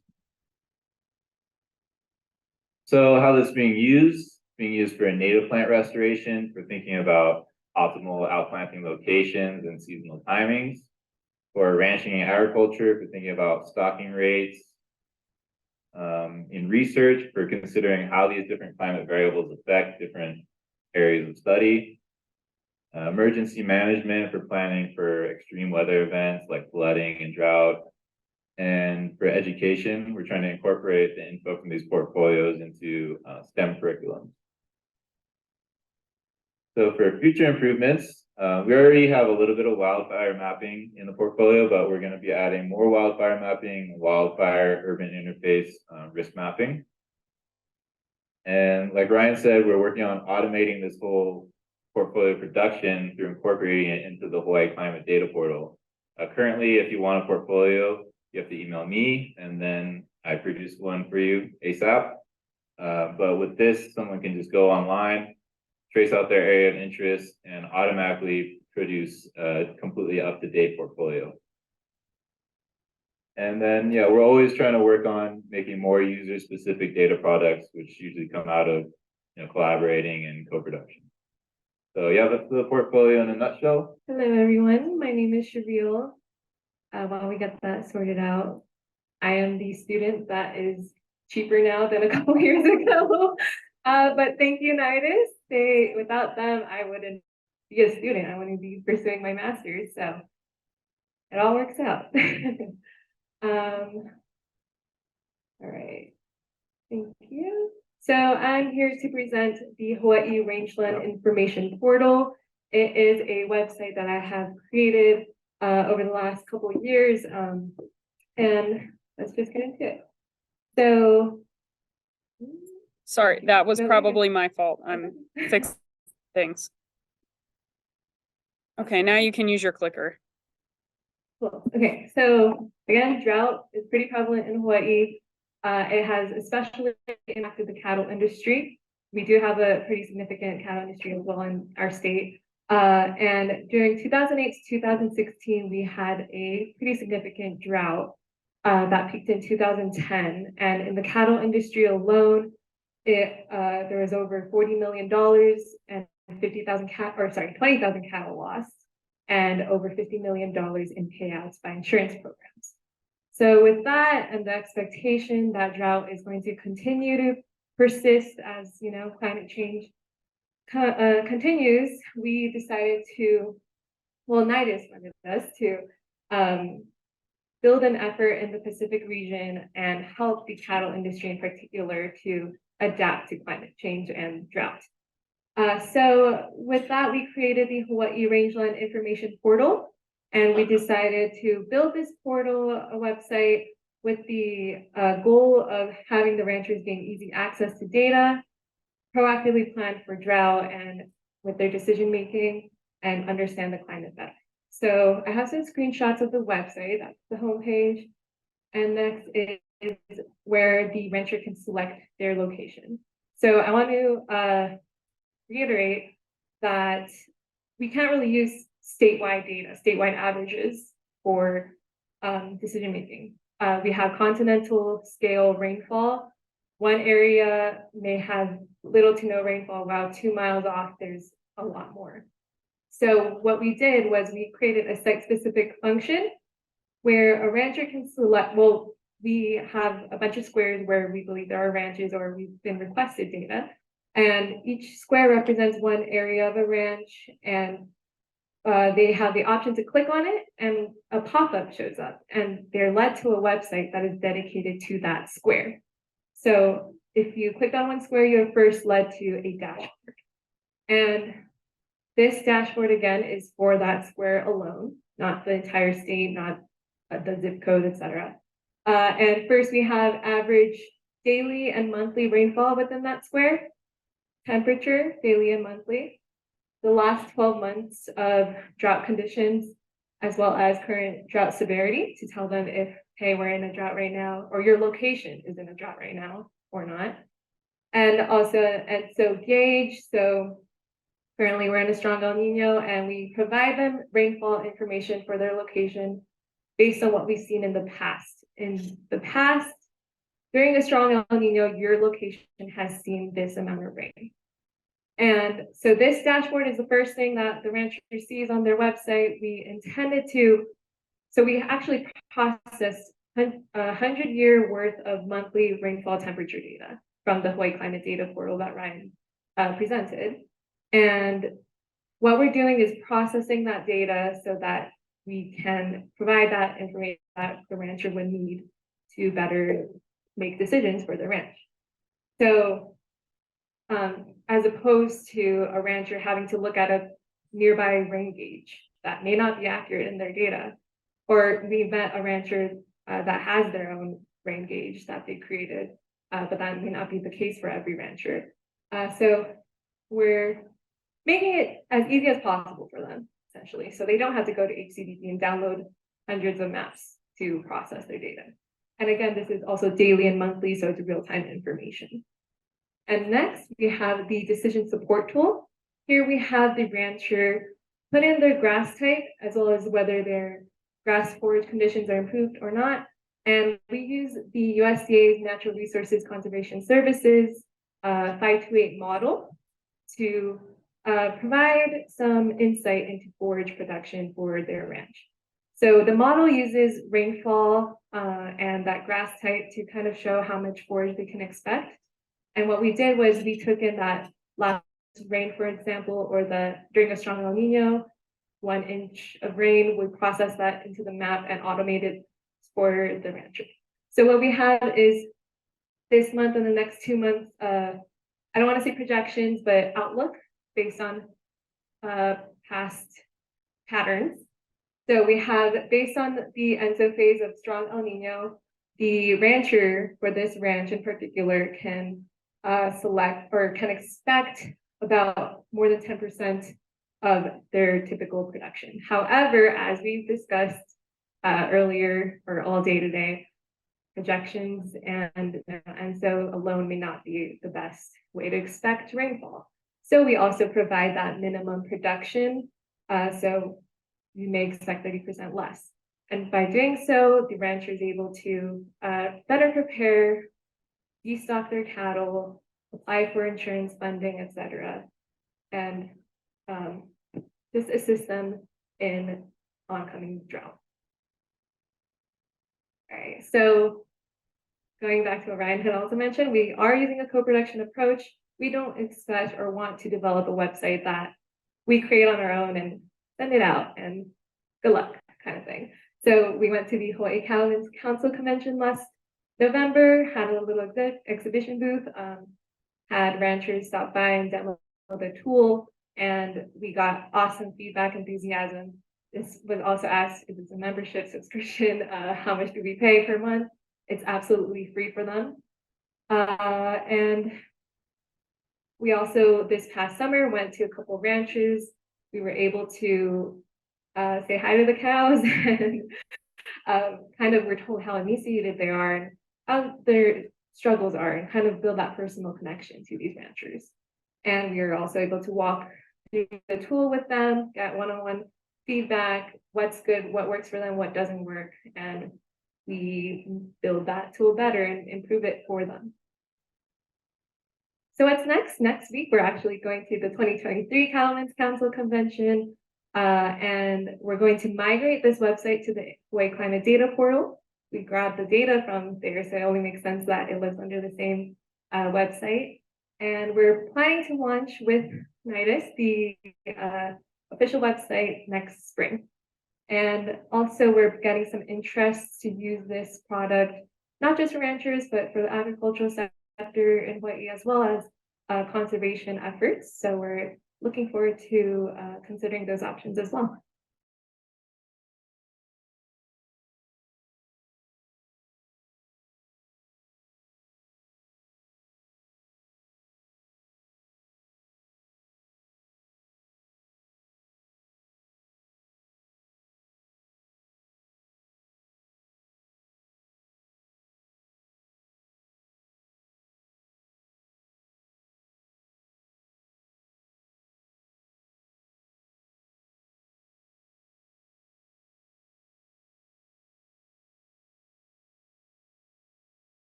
Thank you, Jean.